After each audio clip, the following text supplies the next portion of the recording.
안녕하세요. 아나운서 박연영입니다. 지난 시간에는요, 저희가 동성애 문제 중에서도 가장 큰 문제라고 할 수 있는 이 질병, 에이즈 문제에 대한 이야기를 나눠봤는데요. 오늘도 그 두 번째 시간 이어가도록 하겠습니다. 소동 연세요양병원 원장이시고요. 현재 보건복지부 산하 의료기관 평가인증원에서 심의위원으로 계시는 염한섭 원장님 모시고 이야기 들어보도록 하겠습니다. 박수로 맞이해주세요.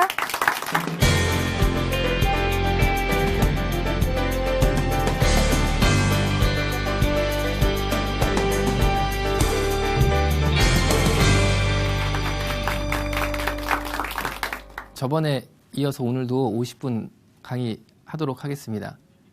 전번에 강의 들으시고 또 관심을 많이 가져주신 것 같아서 기쁘게 생각합니다. 지금 이제 말씀 올릴 거는 이 성소수자들, 특별히 그 중에서도 남성 간의 학문 성관계를 하는 동성애자들이 굉장히 이렇게 네트워킹이 잘 돼 있어요. 사실은 네트워킹이 잘 돼 있고 굉장히 이렇게 막 서로 연락이나 정보나 굉장히 빠릅니다. 그래서 그거를 잠깐 좀 설명을 드리려고 합니다. 요거는 그분들이 주로 사용하는 어플 중에 한 개예요. 그분들이 주로 사용하는 게 어플이 몇 가지가 있는데 우리도 카카오톡, 페이스북 이런 식으로 몇 개가 있잖아요. 그 중에 하나인데 이 어플을 보시면요. 자기 소개를 쫙 올려요. 그러면은 그 사람을 찾는 거예요. 찾는 거. 몇 킬로 떨어져 있다. 이것까지 위치 추적이 다 되는 어플이에요. 그런데 이거는 뭐냐면은 16남이라고 써 있잖아요. 16세 남자애가 자기 소개를 올린 글인데 보면은 4.4km 떨어져 있다고 돼 있잖아요. 이 어플을 당시에 작동시켰을 때 4km 밖에 얘가 있었던 거예요. 이런 식으로 서로 위추적이 돼요.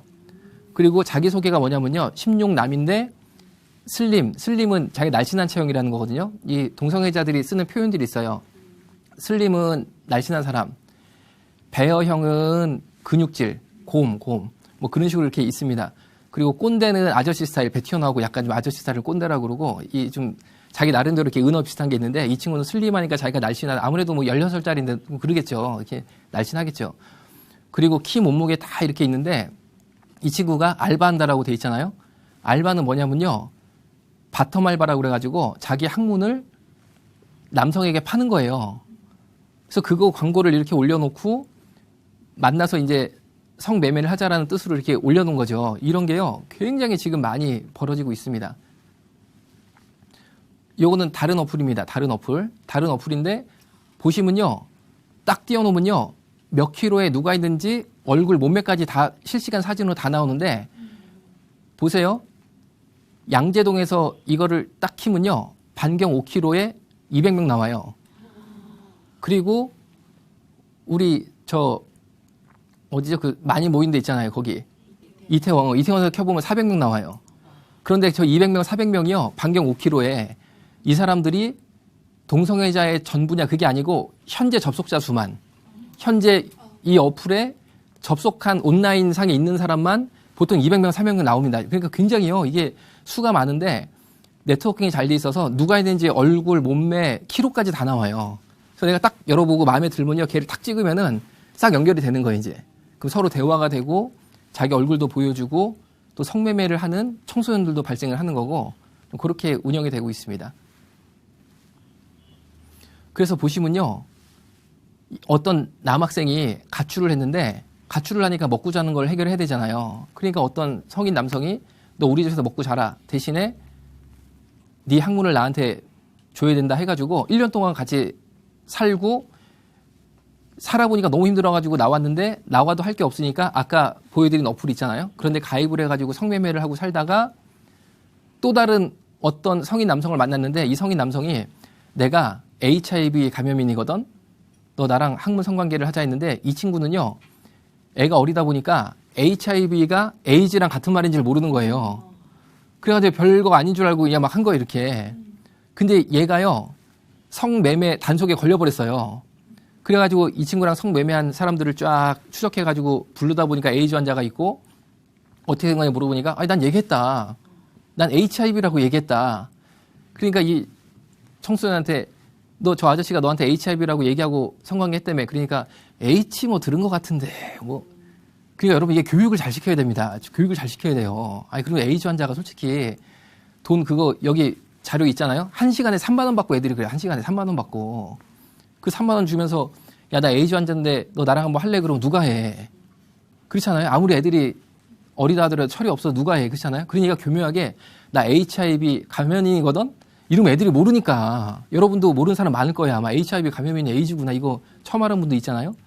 그러니까 그런 식으로 이걸 약간 악용해가지고 하는데 그 이유가 뭐냐면 아까 제가 말씀드린, 전번 시간에 말씀드린 그 후천성 면역 결핍증 예방법에 의하면은 고의적으로 이거를 감염시키면은 처벌을 받는데 말하고 했으면은 무죄야. 말하고 했으면. 고의가 아니잖아요. 그건 서로 동의를 한 거니까.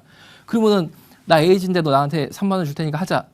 이름은 누가 해? 그러니까 나 HIV 감염인인데 나랑 할까? 그러면 애들은 몰라가지고 그게 뭔지 모르는 거 이제. 그럼 나중에 걸려도 무죄가 되니까 나 얘기했다. 뭐 이렇게 돼버리니까. 그러니까 이런 것도요. 좀 우리가 성교육할 때 좀 이야기를 해야 되는 것이 아니냐. 그런 생각을 하게 됩니다. 차별금지법이 미국 같은 경우는 통과를 했어요. 미국 같은 경우는 통과를 해가지고 운영이 되고 있는데 지금 우리나라도 이거를 막 계속 그냥 국회에 올려가지고 통과시키려고 하고 있잖아요. 그런데요. 이게 운영되고 있는 나라의 실태를 좀 봐야 된다. 과연 이것이 악용되는 사례는 없는지 부작용은 없는지 그런 까지 면밀히 우리가 좀 보고해야지 얼마 전에 외국에서 했다고 우리도 같이 하자. 이거는 좀 위험할 수 있다. 내용을 보시면요. 저 위에 보시면은 부부인데 얼굴이 벌써 탁 좋잖아요. 천사잖아요, 벌써. 아주 그냥 신앙심이 좋고 그냥 기도하는 그런 부부거든요. 빵집도요. 조그맣게 큰 빵집도 아니고. 그런데 어느 날 이제 남성 둘이 우리 동성 결혼을 하는데 축하 케이크를 만들어 달라. 3단 케이크를. 그래서 동성 결혼 누구 이름 쫙 적잖아요. 남자 이름 둘. 만들어 주세요. 그러니까 솔직히 빵집 입장에서야 하나라도 팔면 좋죠. 팔면. 그런데 이분들이 신앙생활 하다 보니까 우리는 좀 그렇다. 우리는 좀 그렇고 어차피 빵집 동네에 많으니까 다른 데 좀 가시는 게 좋겠다라고 잘 말씀드렸거든요. 그리고 갔는데 경찰에 고발을 했어. 왜? 차별했다고. 차별금지법. 벌금이 1억 4천만 원이 나왔네. 빵집 문 닫고요. 저 두 부부가요. 쓰레기 줍고 산대요. 이게 우리가 1억 4천만 원 내고 가게 문 닫을 일인가 과연 그렇잖아요. 과연 그럴 일인가? 두 번째는 뭐냐면요. 저분도 얼굴이 좋잖아요. 아주 그냥 선해 보이잖아요. 여자분이. 이 부부도 아주 이제 신앙생활 잘하는 부부인데 어느 날 유치원에서요. 공립 유치원을 다니니까 딸이 5살이에요. 5살. 동성애를 가르친다는 거예요. 동성애는 이런 것이다. 그 외국 같은 경우는요.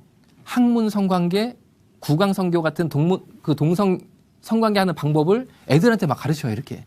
아니 교과서에 있어요. 막 그 그림도 있고 막 가르치는 거예요.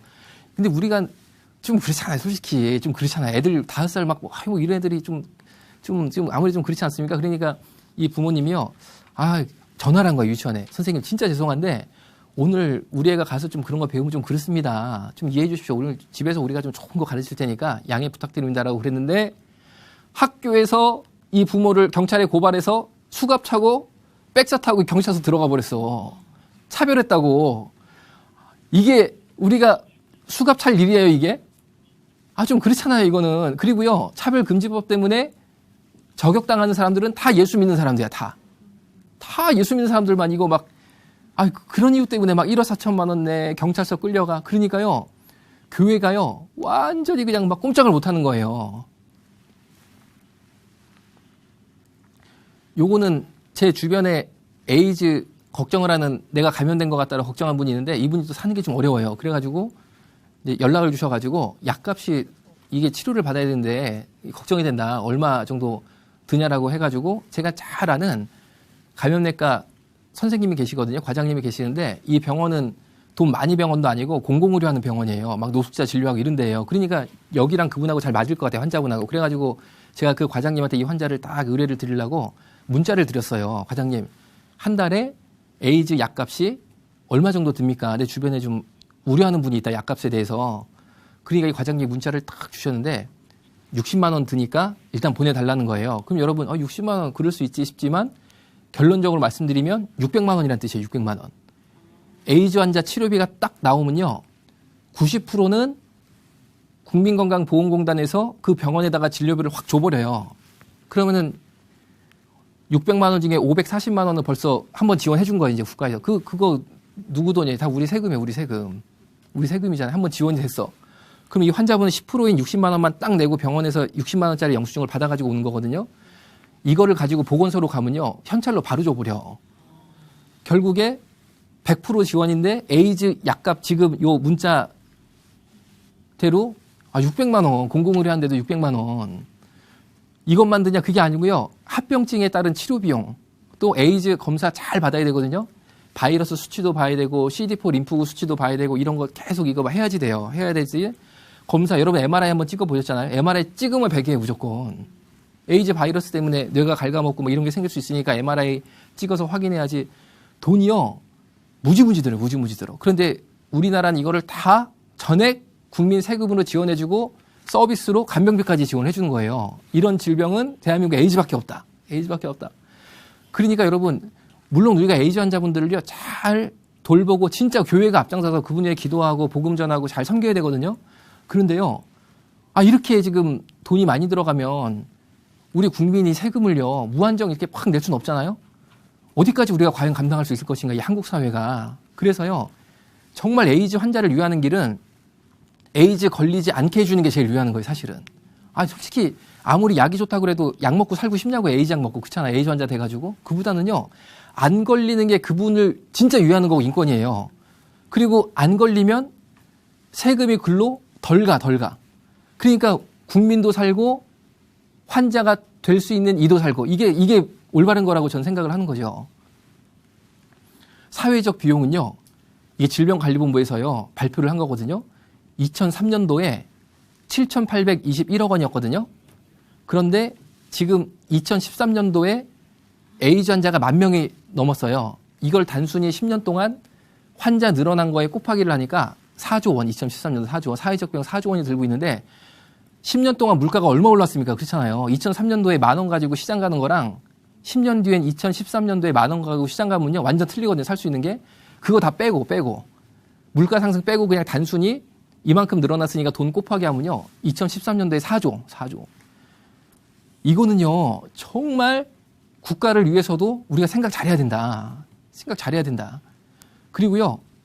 지금 우리나라가 에이즈 감염인이 10,000명을 훌쩍 넘어버렸거든요. 그런데 이 중에 에이즈 검사 받아본 분 있으면 손 한번 들어보세요. 이 중에. 아무도 없잖아요. 무슨 말이냐면요. 이렇게 에이즈 검사 안 받아도 10,000명인데 UN 에이즈 통계법이 있거든요. 거기에 따르면 대한민국의 에이즈 환자는 40,000명 이상이 될 거로 생각을 해요.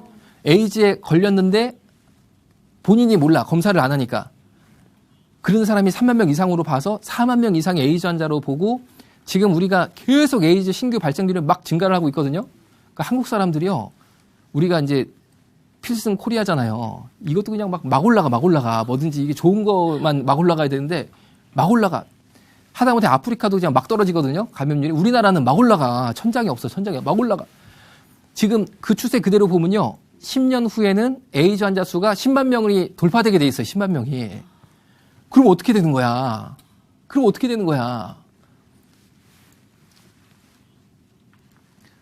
그런데 지금 성소수자 단체 그리고 에이즈 단체들이요. 이런 지원을 받고 있음에도 불구하고 국립 에이즈 요양병원을 만들고 자기들을 취직시켜달라는 거예요.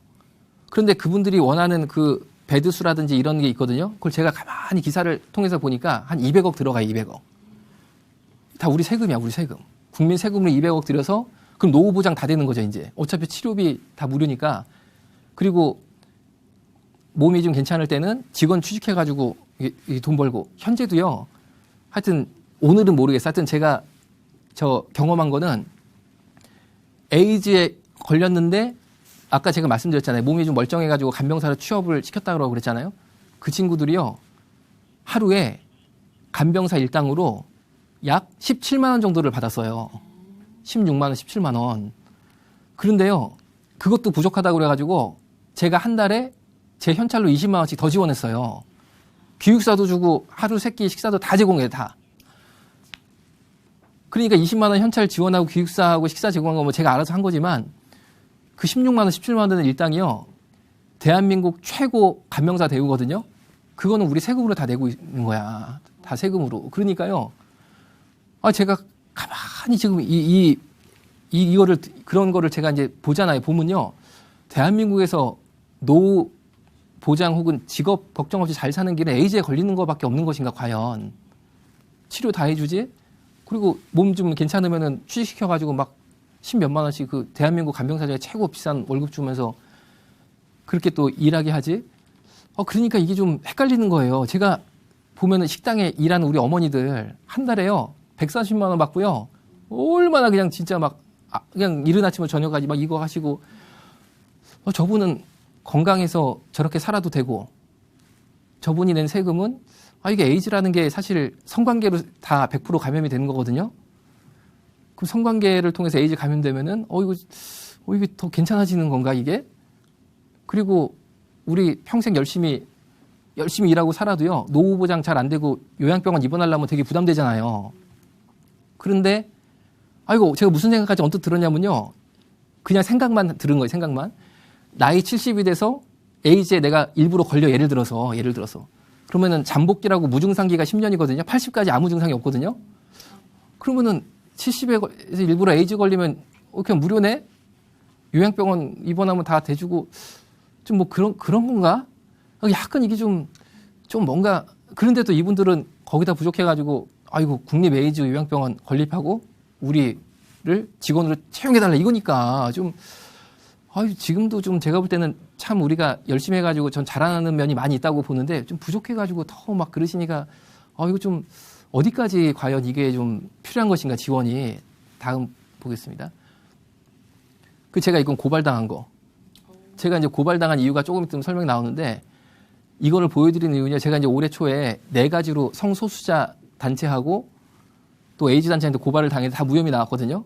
이거를 보여드리는 이유가 뭐냐면요. 줄 끈 게 어떤 내용이냐면은 제가 그 얘기를 한 거예요. 야, 저희 병원이 아까 말씀드린 그런 이유로 대한민국에서 유일하게 에이즈 환자를 돌보는 요양병원이 됐는데 그건 저희가 무슨 특혜를 받은 게 아니고 다른 병원이 다 안 하고 우리만 하니까 자연스럽게 여기 오셨던 것 뿐이거든요.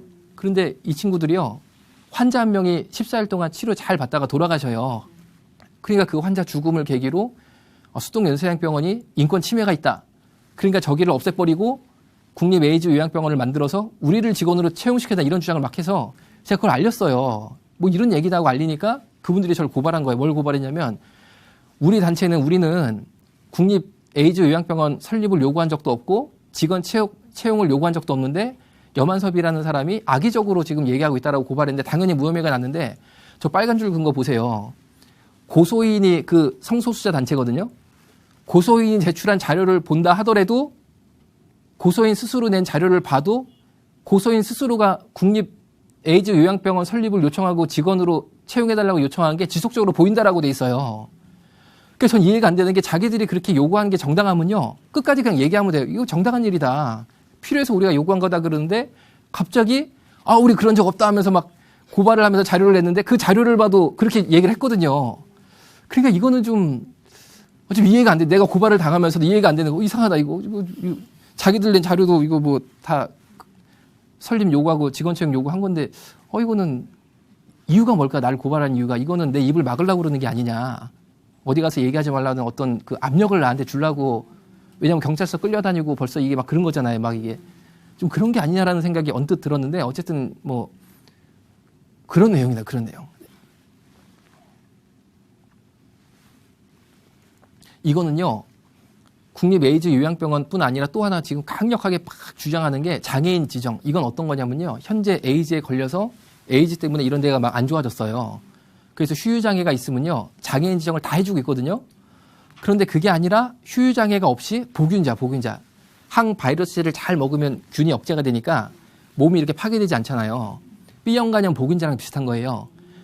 이런 사람들까지 다 장애인 지정해줘서 매달 장애연금 줘야 된다 이 주장에 또. 그래서 제가요 난 좀 이게 답답해서 제가 마음이 왠지 저는 그 얘기 듣는데 좀 이게 좀 답답해가지고 물어봤어요. 그러면은 무슨 장애인이요? 왜냐면 이게 없으니까 장애가. 그러니까 하는 말씀이 면역장애인. 면역력이 떨어져 있으니까 면역장애인이니까 국가가 하여튼 지금까지 제가 말씀드린 혜택이랑 별도로 장애인 지정해가지고 뭐 주택 지원할 때도 혜택을 받는다 그러고 매달 장애수당을 줘야 된다는 거예요. 야, 그러면은 다 해드리면은야 좋겠지만 우리 형편에 과연 될까? 그런 생각을 좀 하게 되는 거죠. 우간다라고 옛날에요. 제가 어릴 때만 해도 우간다가 세계에서 제일 가난한 나라로 아주 그냥 텔레비에서 맨날 나왔거든요. 그 이유가 있었습니다. 왜냐면요. 국민의 60%가 에이즈 환자였다라고 그 당시에 신문이 한겨레 신문. 우간다 전 국민의 60%가 에이즈 환자. 이렇게 보이나? 60%? 하여튼 그렇게 했는데 여기가요. 다음 보여드릴게요. 지금은요. 4%로 떨어졌어요. 4%로. 나라가 살았어요. 그래서 여러분 지금은요. 어느 언론을 봐도 세계에서 가장 가난한 나라 우간다 이건 없어졌어요. 우리 뇌리 속에서 없어지잖아요.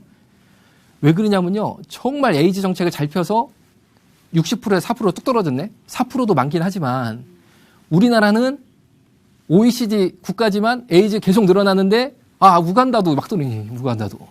그러니까 우리가 우간다보다 뭔가 지금 못하고 있는 게 아닌가. 이 수치만 놓고 보면은 그런 생각을 하게 되는데 이 우간다에서 발표한 내용이 있어요. 뭐냐면요. 콘돔 사용만으로는 에이즈 감염 예방 안 된다. 정조, 금욕 이런 어떤 성경적인 가치 있잖아요. 이거를 우리나라에서 채택해서 제도화시켜서 운영을 해보니까 에이즈 감염이 떨어지더라. 여기는요. 나라가 망할 뻔했기 때문에 목숨 걸고 한 거예요. 목숨 걸고. 그런데 그 목숨 걸고 방법을 찾아보니까 콘돔 가지고 안 되더라. 성경에서 말하고 있는 한 남자가 한 여자를 만나서 서로 충성하는 거. 정조. 이게 돼야지만 에이즈 감염률이 떨어지는 거다라고 체험적인 발표를 하게 돼요. 왜 그러냐면요. 전 이게 진짜 되게 답답한 게 지금요. 뉴스나 모든 매체가요. 콘돔 사용하면은 에이즈부터 시작해서 모든 성병 예방된다. 안전한 섹스를 할 수 있다. 이게 얼마나 거짓말이고 위험한 건데. 왜냐면요. 콘돔의 피임 실패율이 보시잖아요. 15%에서 2%. 그런데 저 2% 내지 3%도요. 진짜 정확하게 콘돔 사용 잘했을 때 피임 실패율이 2%에서 3%고 보통은 그냥 15%예요. 15%. 그러니까요. 콘돔을 쓰는 것만으로는 에이즈나 성병을 예방할 수 없고 결국 노출이 되게 돼 있거든요. 다음 보여드릴게요. 이게 이제 이게 들어보세요. 이게요. 지금 손톱 하나 보이잖아요. 손톱 그렇죠. 웬 손이 하나 보이잖아요. 저 손의 주인공. 전 저 사람이 누굴까 너무 이렇게 제가 가슴이 아픈 거예요. 왜냐면요. 저 여자분이요. 쉽게 말하면 성매매일을 했는데 우리가 아는 뭐 청량리 오파파 이런 데가 아니고 나름대로 이제 좀 안전하게 고급스럽게 잘 하려는 그런 의지가 있었던 것 같아요. 그래가지고 오피스텔을 하나 얻어가지고 영업을 하셨거든요. 그런데 100% 콘돔 정확하게 다 끼고 이렇게 했대요. 2년 동안. 왜? 콘돔 끼면 괜찮다라는 그런 언론에 이 사람이 이게 각인이 돼 있으니까 그러면 괜찮을 줄 알고 나름대로 경제적으로 어렵고 사는 게 어렵다 보니까 하다 이제 그런 일까지 한 것 같아요. 그런데 2년 동안 하여튼 남자친구도 안 사귀어봤고 어디 그냥 밖에 나가서 성관계 해본 적도 없고 그냥 손님하고만 이제 생계형이죠.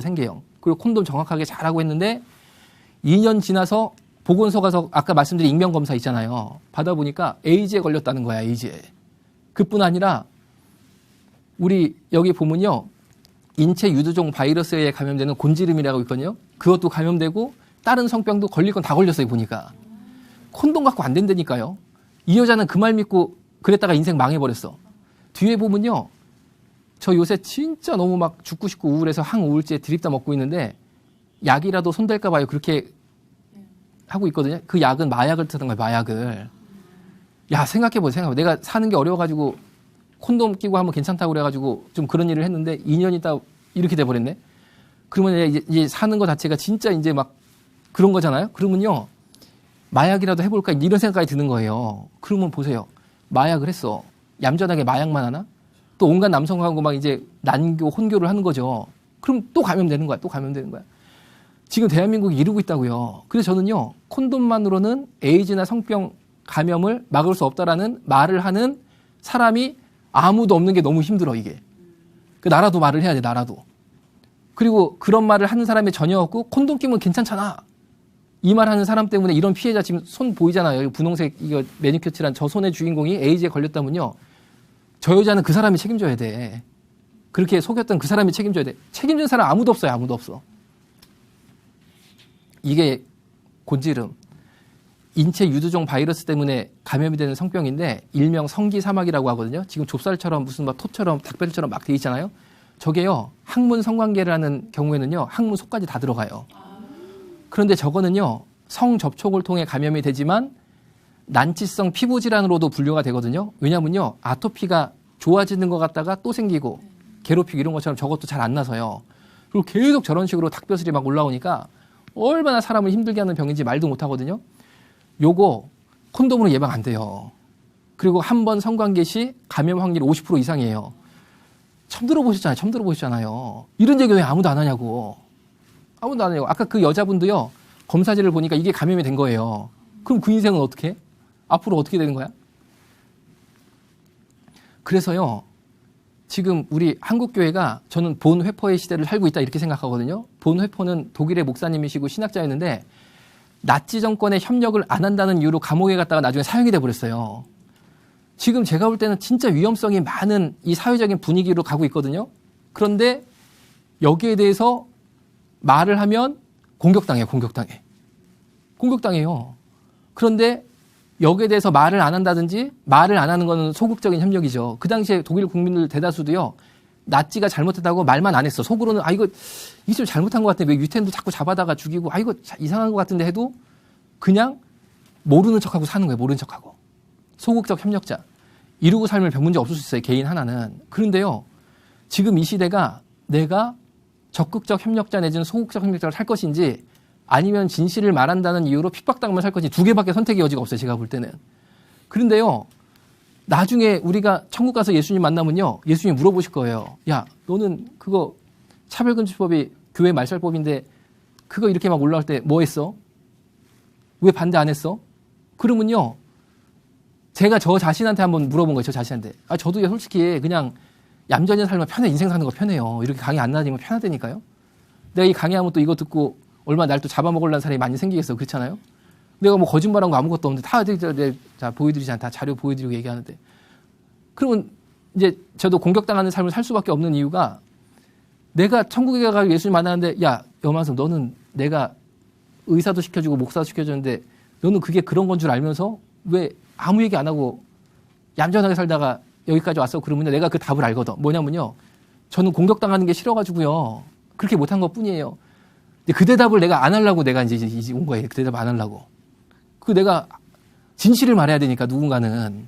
그리고 진실을 말하지 않기 때문에 아까 보여드리는 사람처럼 피해자들이요. 엄청나게 생겨서 엄청나게. 그런데 그 피해자들의 목소리와 인권은 누구도 얘기를 안 한다니까요.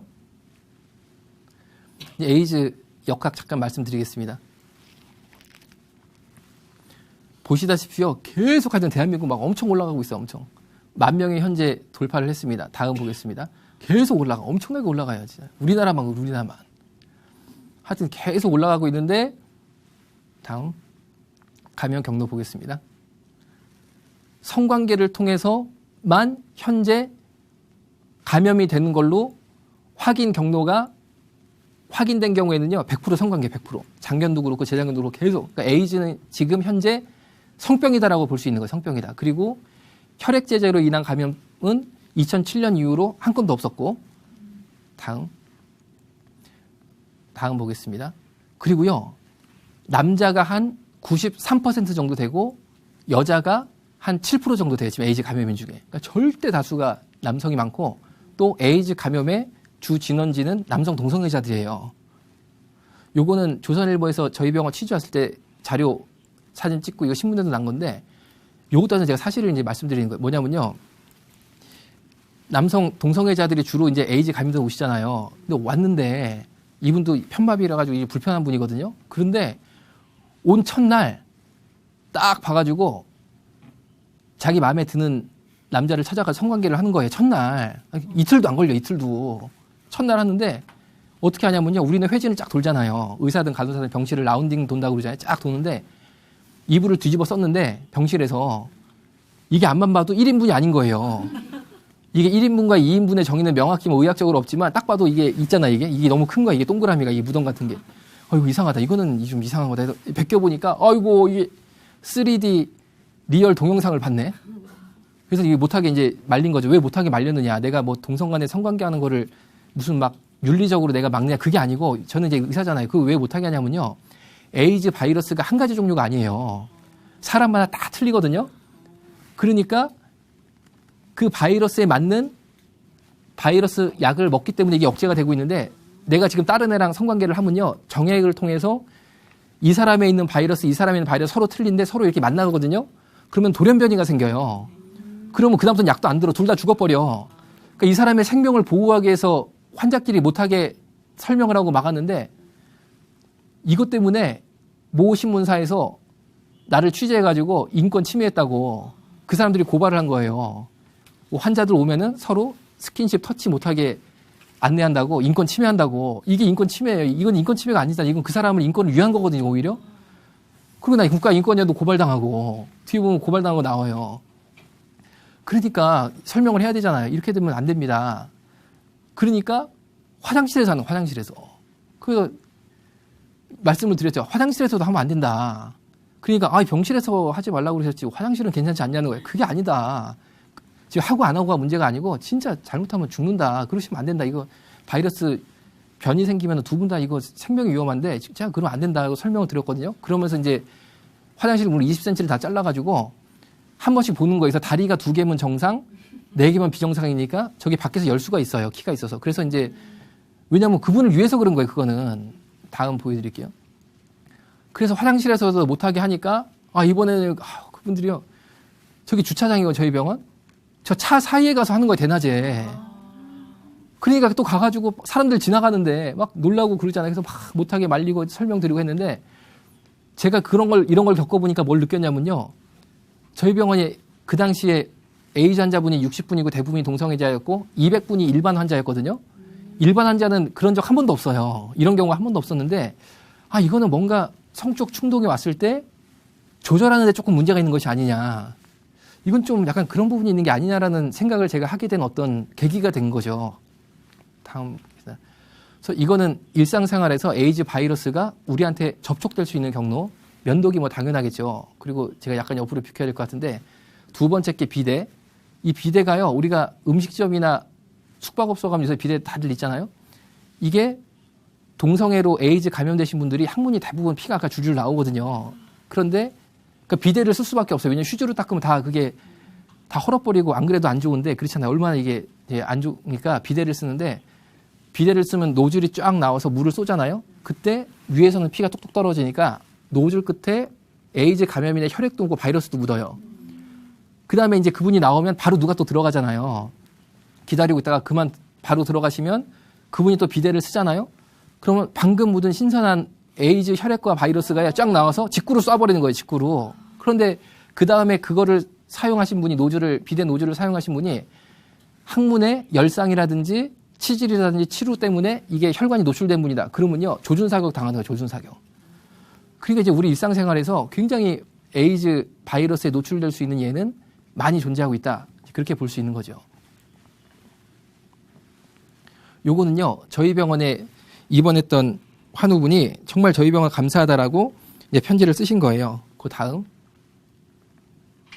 자, 요거는요. 아까 제가 잠깐 말씀드린 14일 정도 입원했다가 소천한 친구의 어머니가 저희 병원에 주신 편지거든요. 아들 돌아가신 다음에 야, 우리 아들 정말 잘 봐줘서 고맙다. 그런 내용의 편지를 써준 거고 또 하나 내용은 뭐냐면요. 다음 보겠습니다. 이건 뭐냐면은 동의서잖아요. 이 친구가 딱 죽으니까 그 친구 살아있는 14일 동안은 단 한 번도 전화 내지는 문병조차 없었던 성소수자 단체 그리고 에이즈 단체가요. 이 친구가 딱 죽으니까 그 다음부터 이 친구 뭐 추모제한다 막 이러는 거 이제. 당연히 그 추모제에는 가족들 아무도 안 갔어요. 왜냐하면은 이 친구들이 사실과 다른 내용을 막 유포시키면서 수동연세요양병원의 과실로 인권침해로 환자 죽었다. 그러니까 저 병원은 없어져야 되고 국립 에이즈 요양병원을 국민 세금으로 만들고 우리를 직원으로 채용해달라 막 이렇게 나가는 거 이제 분위기가. 근데 어머니가 그 친구들 얘기를 접하고 나서요. 완전 그게 사실과 틀리니까 야, 왜 엄마한테 사실 확인을 한 번도 안 한 사람들이 사실과 다르게 이렇게 우리 아들 일을 유포시키냐. 더 이상 사실과 다른 일을 유포시키지 말아라. 기자회견하지 말아라. 그런 내용을 담아서 동의서를 써주신 거고 실제로 그 단체 총무한테 전화도 했어요. 너 우리 아들 얘기 그렇게 거짓말로 하지 말아라. 기자회견 같은 거 하지 말아라. 그러니까 그 총무가 전화 받고요. 네, 알겠습니다. 그랬대요. 근데 그거 뭐 말뿐이지. 말뿐인 거죠. 다음 보여드릴게요. 요거는 저희 병원에 이 환자를 보냈던 신촌 세브란스의 가윤회가 교수님이 쓰신 소견서인데 환자가 죽은 거는 갑작스러운 사망 가능성이 높아서 이미 갔다는 거예요. 그리고 수동연세요양병원 과실이 아니다라는 소견서를 주신 거죠. 그래서 제가 국가인권에 고발당했잖아요. 당했는데 이제 기각당한 거. 인권회뿐 아니라요. 저희 병원의 에이즈 감염인 요양이랑 관련해서 감사원, 복지부, 질병관리본부, 뭐 경찰 조사 안 당한 데, 고발 안 한 데가 없거든요. 그 제가 정관왕 다 써요. 정관왕 다 세웠어요. 다음. 이거 이제 검찰에 고발된 거 다 무혐의 나온 거. 그런데요, 다 무혐의 내지는 기각이 됐어요. 저희 병원에 관련된 민원이. 그래서 이제 이제 그런가 보다 했거든요. 야, 근데 KBS 추정 60분에 또 나오네. 그런데 첫 화면이야, 이게. 국립요양병원 마련하라 데모하는 게 첫 화면 나오는 거야, 또. 보시면요, 방송장비 탑차 실어와가지고요, 방송장비 세팅 다 했죠. 저기가 아주 국민연금공단 앞이거든요. 도심이에요. 거기 집회화가 다 맞았지? 다음 보여드릴게요. 노래패. 80년대 운동권 있잖아요. 그 스타일 그대로 하더만요. 그대로. 그리고 추정 60분 화면 제가 캡처해서 보여드리는 거예요. 보시면요, 요게 뭐라고 요 당시 방송에 나왔냐면요. 저 사람들이 그동안 그 해묵은 문제제기 있잖아요. 해묵은 거. 그걸 다 이미 조사받은 거. 그걸 그냥 꺼내놓으면서 그럼 조사 결과를 얘기해주면 되잖아. 이렇게 했는데 뭐 이렇게 됐더라. 결과를 얘기해주면 결과는 얘기 안 하는 거야. 그리고 요게 나오면서 뭐라고 하냐면요. 이런 문제 때문에 이 병원을 이 단체들이 국가인권위원회에 고발을 했는데 국가인권위원회에서는 자기들 자체 권한이 없다고 그래서 조사를 안 해버리고 끝났다. 이렇게 말하고 다음 화면 싹 넘어갔거든요. 그런데 여기 보면 파란색 줄은 제가 친 거예요. 파란색 줄을 보면요. 국가인권위원회가 아무 일 안 한 게 아니고 해당 경찰서로 조사하라고 사건을 보내버렸어요. 그래서 저희 지역 남양주 경찰서에서요. 이거를 조사를 한 다음에 고발자 있잖아요. 고발자까지 불러가지고 조사 다 했다니까요. 그 다음에 아무 일이 아닌 거예요. 그래서 내사 종결을 시켰거든요. 이거는 방송 안 나가. 그리고 그 어머니 편지 있잖아요. 그것도 방송 안 나가. 이야, 이게 이렇게 되더라고요. 이렇게 되는 거. 이거는요. 시간상 넘어가기 바쁘니까. 그 친구가요. 네, 이쪽 가서 그 친구가요. 질병이 어떤 게 있었냐면요. 22살에 에이즈 진단을 받았거든요. 그리고 32살에 저희 병원에 와서 14일 동안 치료받다 죽었는데 22살에 에이즈 진단받았으니까 뭐 그런가 보다 싶잖아요. 그런데 에이즈 잠복기가 10년이에요. 10년. 근데 22살 때 이 친구가 나 에이즈인 것 같아 해가지고 간 게 아니고 숨 쉬는 게 너무 괴롭고 힘들어가지고 병원에 가서 엑스레이를 찍어보니까 악성 폐결핵이 양쪽에 다 왔는데 대한민국에 요새 이런 폐결핵이 없을 정도로 심한 거예요, 얘가. 그러니까 야, 이거는 일반적이지 않다. 이거는 에이즈 때문에 온 것 같다. 에이즈 때문에 폐결핵이 온 거 되게 심하거든요. 검사를 딱 해보니까 에이즈 때문에 진짜 폐결핵이 온 거예요. 얘가 그 말 들은 다음에 나 약 잘 먹어야겠다. 내가 살아야겠다 한 게 아니고 그 길로 도망을 가요. 그 길로. 10년 동안 치료를 안 받아. 보세요. 왜 그랬을까? 22살에 에이즈 진단되면요. 잠복기 10년 딱 계산해 보면은 12살에 가면 돼. 12살에. 그런데 이 친구는 잠복기 10년 지나고 몇 년 증상 나타난 다음에 병원으로 온 거거든요. 그러니까 하여튼 그런 거 다 빼고도 짧게 잡아도 10년인데 12살이 초등학교 4학년인가 3학년인데 무슨 수로 에이즈에 걸려요. 그렇잖아요. 아까 홍석천 씨도 초등학교 4학년 때 성관계 당한 거잖아요. 이 친구가요. 어머니가 사실상 가장 노릇하고 식당일하고 막 파출일하고 어렵게 사는 친구예요. 낮에 얘를 돌봐줄 사람이 아무도 없거든요. 그러니까 제 생각에는 이게 거의 맞을 거예요. 그 동네에 에이즈 감염인 동성애자가 얘를 성적 놀이개로 쓴 거죠. 에이즈 감염이 됐어. 22살이 됐는데 몸이 너무 아파서 병원에 가보니까 내가 에이즈래. 그러면은 옛날에 내가 당한 생각 다시 나잖아요. 살고 싶지가 않은 거. 안 살고 싶으면 어떻게 하면 됩니까? 약 안 먹으면 죽어버려. 너무 간단한 거야. 그래가지고요. 치료 안 받고 살아요. 안 받고 살다가 32살에 다시 신촌 세브란스로 들어가는데 이유가요. 나 진짜 약 먹고 잘 살아야 돼. 이게 아니고 너무 통증이 심해서 갔는데 검사해보니까 이미요. 안 걸린 병이 없어. 그런데 그중에 매독이 치료 안 하면 신경매독이라고 그래가지고 뇌하고 척추를 갉아먹어 버리거든요. 애가 너무 아파가지고 온 거예요. 그리고요. 애가 몸무게가 33kg야. 장이 막혔어. 장이 막혀버렸어. 그리고요. 항문을 더 못 쓰니까 인공항문을 달아야 되는 거예요. 인공항문 달고 저희 병원으로 온 거예요. 그리고 14일 정도 치료 잘 받다가 소천하게 되신 그런 건데 이거 가지고 이제 그 단체는 딱 잡은 거죠. 다음 보여드릴게요. 그래가지고요. 이 저희 병원 앞에 와서 이렇게 데모를 한 거예요. 저희 병원 앞에 와서도. 이렇게 하니까 지역사회에서 그동안 저희 병원에 에이즈 환자 있는 거 몰랐거든요. 직원들도 다 여기 에이즈 환자 있다는 거 알면요. 지역사회 내쫓아버리잖아요. 그러니까 진짜 우리가 이거 생명 걸고 비밀 유지해야 된다고 그래가지고 진짜 열심히 했거든요. 사실은. 그런데 소위 성소수자 단체, 에이즈 단체라는 사람들이 그 비밀을 다 동네방네 일부러 알리려고 온 거야. 현수막 쳐놓고 에이즈 환자 수용소 이런 식으로. 동네 소문 다 나버렸어요. 그래가지고요. 저희 주변에 있는 이장 협의체가 있거든요. 이장 협의체가요. 보건소 다 그냥 쫓아 들어갔잖아요. 저기 에이즈 환자 보는데 못하게 해야 된다고. 그리고 계속 민원 들어오는 거예요, 이제. 다음 보여드릴게요. 그리고 그래서 이제 저희 병원의 환자가 국립경찰병원으로 후송이 되게 돼요. 저희는 더 이상 이게 소문이 나가지고 어려워지니까 그럼 경찰병원 고마워야 되잖아요. 그날로 도배를 해버려요. 그날로. 그 주로. 경찰병원 안 좋다고 또 그 단체가. 그러니까요. 진짜 원하는 게 뭔지 모르겠어요. 그거 고마워야 되잖아요. 누가 이렇게 받아주고 이렇게 해준다고 그러면 고마워야 되는데 그게 아니고 도배를 해버리니까. 다음. 이건 저희 병원 도배한 거. 다음. 자, 시간 관계상 요거는 넘어가고 요것도 넘어가고 이것도 넘어가고. 자, 이거는요. 추정 60분 화면 보여드리는 건데 저 여자분이 PD 그리고 옆에 남자분이 에이즈 환자인데 에이즈 환자 진짜 치료받을 데 없다 이렇게 주장하는 남자분이거든요. 인터뷰를 좋은 공원에서 만나서 저렇게 활보하면서 걸으면서 남자가 덩치도 크고 건강해 보이잖아요. 같이 산보하면서 얘기를 했는데 다음이요. 그 다음에 이제 모 국립병원에 가보니까 그 사람이 환자 보고 그리고 딱 앉아있네. 그러니까 PD가 우리 인터뷰했던 그분이 여기 계십니다 하고 딱 찍은 거예요. 그러니까 저 사람이 인터뷰를 다시 한번 하게 됐는데 뭐라고 했냐면요. 병원에서 나를 입원 안 시켜. 왜? 입원 걸렸다고 입원 안 시켜. 이렇게 인터뷰를 하는데 보세요. 입원하고 있잖아요. 그렇죠? 그리고 아까 전 화면 보시다시피요. 저 사람은 입원할 필요가 없는 사람이에요. 그냥 공원에서 그냥 막 이러고 막 하고 뭐 할 말 다 하고 뭐 다니는 사람인데 입원하면 나오지를 안 해버려. 왜? 돈 내는 게 없어요. 돈 내는 게. 100% 치료비 다 대주지 간병비까지 대주는데 왜 나가냐고 왜 나가.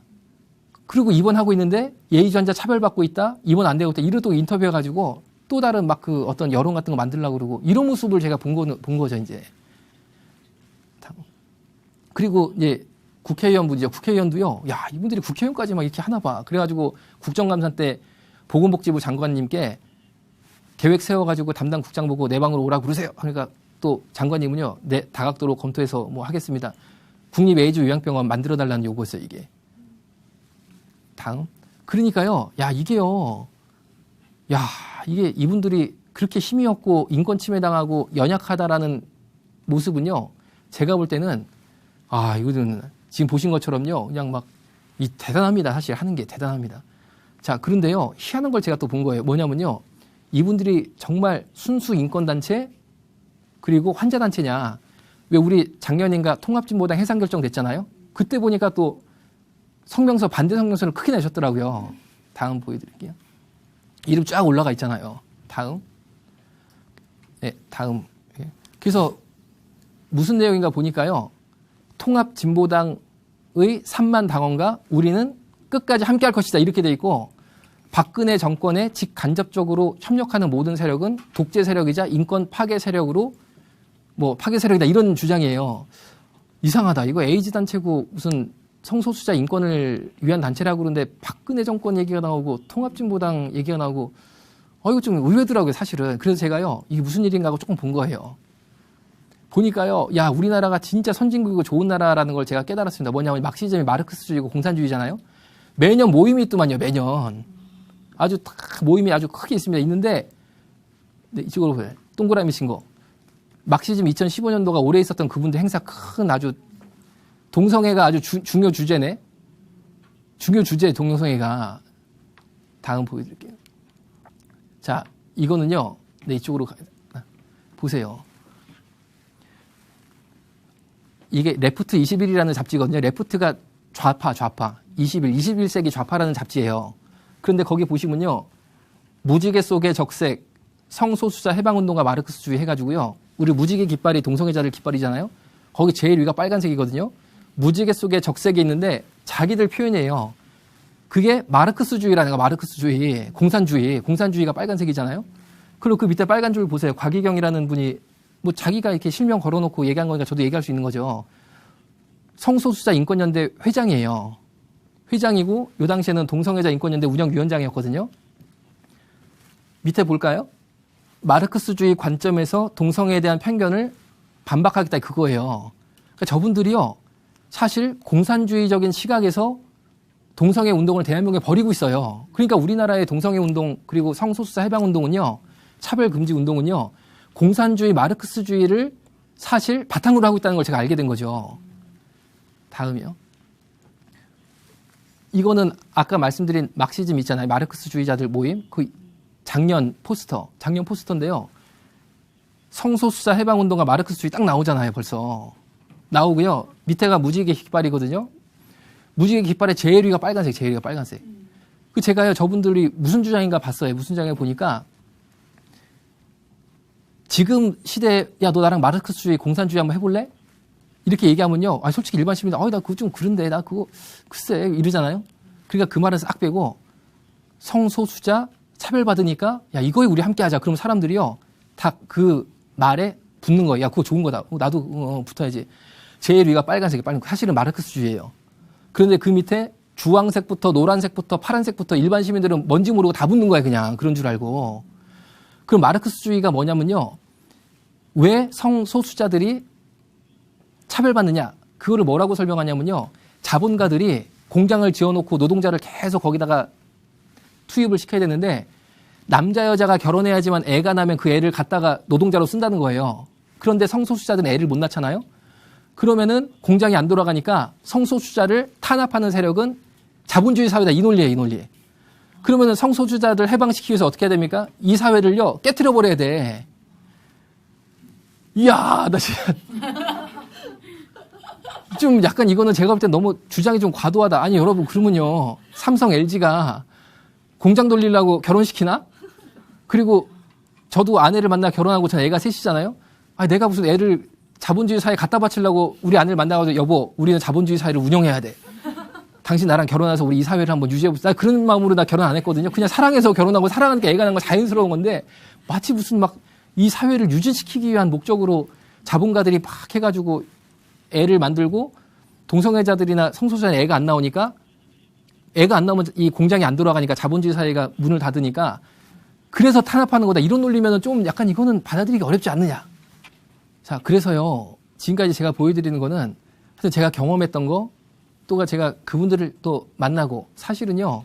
그분들이 저희 병원 나쁘다라고 기자회견을 했을 때 그 어머님이 하지 말라고 한 그 기자회견 그거를 했을 때 제가 거기 갔어요. 왜냐하면 저희 병원에서 얘기하신다고 그러니까 제가 참고를 하려고. 그리고 뭐가 이렇게 불편한 게 있으면은 제가 원장으로서 고칠 것도 있을 수도 있잖아요. 좋은 마음으로 가서 1시간 전에 가가지고요.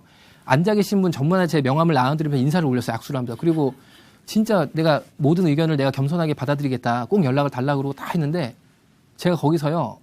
지금 텔레비에 나오는 유명한 동성애자 인권 활동가라는 사람들이 있거든요. 그 사람들한테 그 자리에서 제가 집단 구타를 당해요. 내 쫓김을 당하는 거예요. 내 쫓김을. 그리고 제 물건을 빼앗기고. 왜냐하면 녹음한다고 빼앗기고. 야, 저는요. 인권운동하면 좋은 데인 줄 알았어요. 좋은 데인 줄. 그런데 폭력이 있고 물건 강탈하는 모습이 있고 욕이 있고 협박이 있어요. 그 자리에. 그러니까요. 제가 느낀 거죠. 그분들이 지금도 텔레비에 나와가지고 팍 울면서 우리 동성애자들은 차별받고 있습니다. 핍박당하고 있으면요. 저는 이제 보면은 이제 우스운 거예요. 왜냐면요. 아니, 나 때린 분 텔레비에 나왔네? 저분 그때 막 이렇게 해가지고 심지어 제가 들어가려고 문을 이렇게 열어야 되잖아요. 손이 들어갔는데 문을 닫아버리니까. 그때 그랬던 분인데, 뭐 요새 뭐 나오시네? 근데, 야, 이거 모르는 사람들은 보면 또 그런 줄 알 것 같다. 이제 그 생각이 드는 거예요. 그 내 물건 뺏어간 분도 유명하더라고요. 보니까 그냥 막 나오면서 그냥 막 인권 그러니까 쟤는 좀 이렇게, 이게 다 봐야 된다. 우리 국민들이. 너무 요쪽 얘기만 듣지 말고 종합적으로 다 봐야 되지 않느냐. 하지만요, 정말 아까 초도에 말씀 올린 것처럼 동성애자 에이즈 환자는 우리 한국교회가 기도하고 진짜 섬기고 도와드려야 돼요. 그리고 그렇게 하고 있고 제가 볼 때는 다만 제가 오늘 말씀드린 거는요, 제가 경험했던 거에서 이 부분은 좀 한국의 어떤 그런 운동들이 좀 과도한 것 같다라는 부분을 이번 두 번째 강의에서는 추가해서 말씀드렸던 것 같습니다. 경청해 주셔서 감사합니다.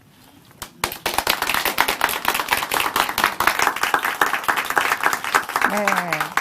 사실 오늘 저희가 들은 내용은 어떻게 보면 조금 불편하고 조금 어렵고 피하고 싶은 그런 문제가 아니었나 하는 생각이 들었어요. 하지만 저희가 이 문제를 피하지 않고 당당하게 맞서야 또 문제가 해결되지 않겠습니까? 아까 원장님께서 무엇보다 교회 기도, 우리들의 기도가 정말 필요한 문제다 이렇게 말씀을 하셨는데요. 어떻게 더 열심히 기도해 주실 거죠? 네, 다음 시간에 저희는 더욱더 알찬 강의로 찾아뵙도록 하겠습니다. 오늘은 이만 인사드리겠습니다.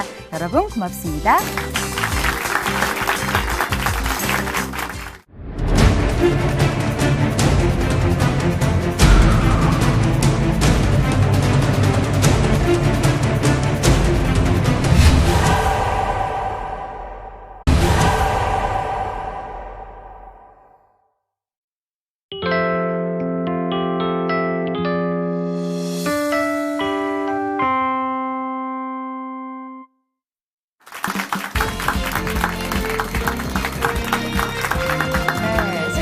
동성애 스타특강의 아나운서 박영영입니다. 지난 시간에는요, 저희가 동성애 문제 중에서도 가장 큰 문제라고 할 수 있는 이 질병, 에이즈 문제에 대한 이야기를 나눠봤는데요. 오늘도 그 두 번째 시간 이어가도록 하겠습니다. 소동 연세요양병원 원장이시고요. 현재 보건복지부 산하 의료기관 평가인증원에서 심의위원으로 계시는 염한서 원장님 모시고 이야기 들어보도록 하겠습니다. 박수로 맞이해주세요.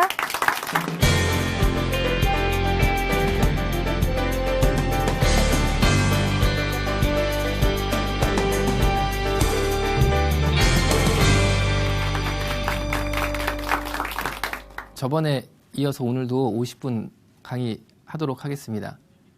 전번에 강의 들으시고 또 관심을 많이 가져주신 것 같아서 이제 기쁘게 생각합니다.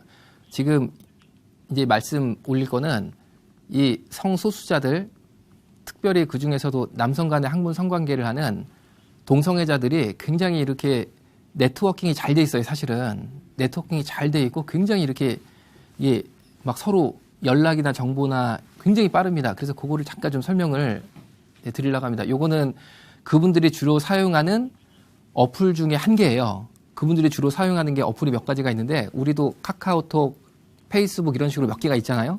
그 중에 하나인데 이 어플을 보시면요. 자기 소개를 쫙 올려요. 그러면은 그 사람을 찾는 거예요. 찾는 거. 몇 킬로 떨어져 있다. 이것까지 위치 추적이 다 되는 어플이에요. 그런데 이거는 뭐냐면은 16남이라고 써 있잖아요. 16세 남자애가 자기 소개를 올린 글인데 보면은 4.4km 떨어져 있다고 돼 있잖아요. 이 어플을 당시에 작동시켰을 때 4km 밖에 얘가 있었던 거예요. 이런 식으로 서로 위추적이 돼요. 그리고 자기 소개가 뭐냐면요. 16남인데 슬림은 자기 날씬한 체형이라는 거거든요. 이 동성애자들이 쓰는 표현들이 있어요.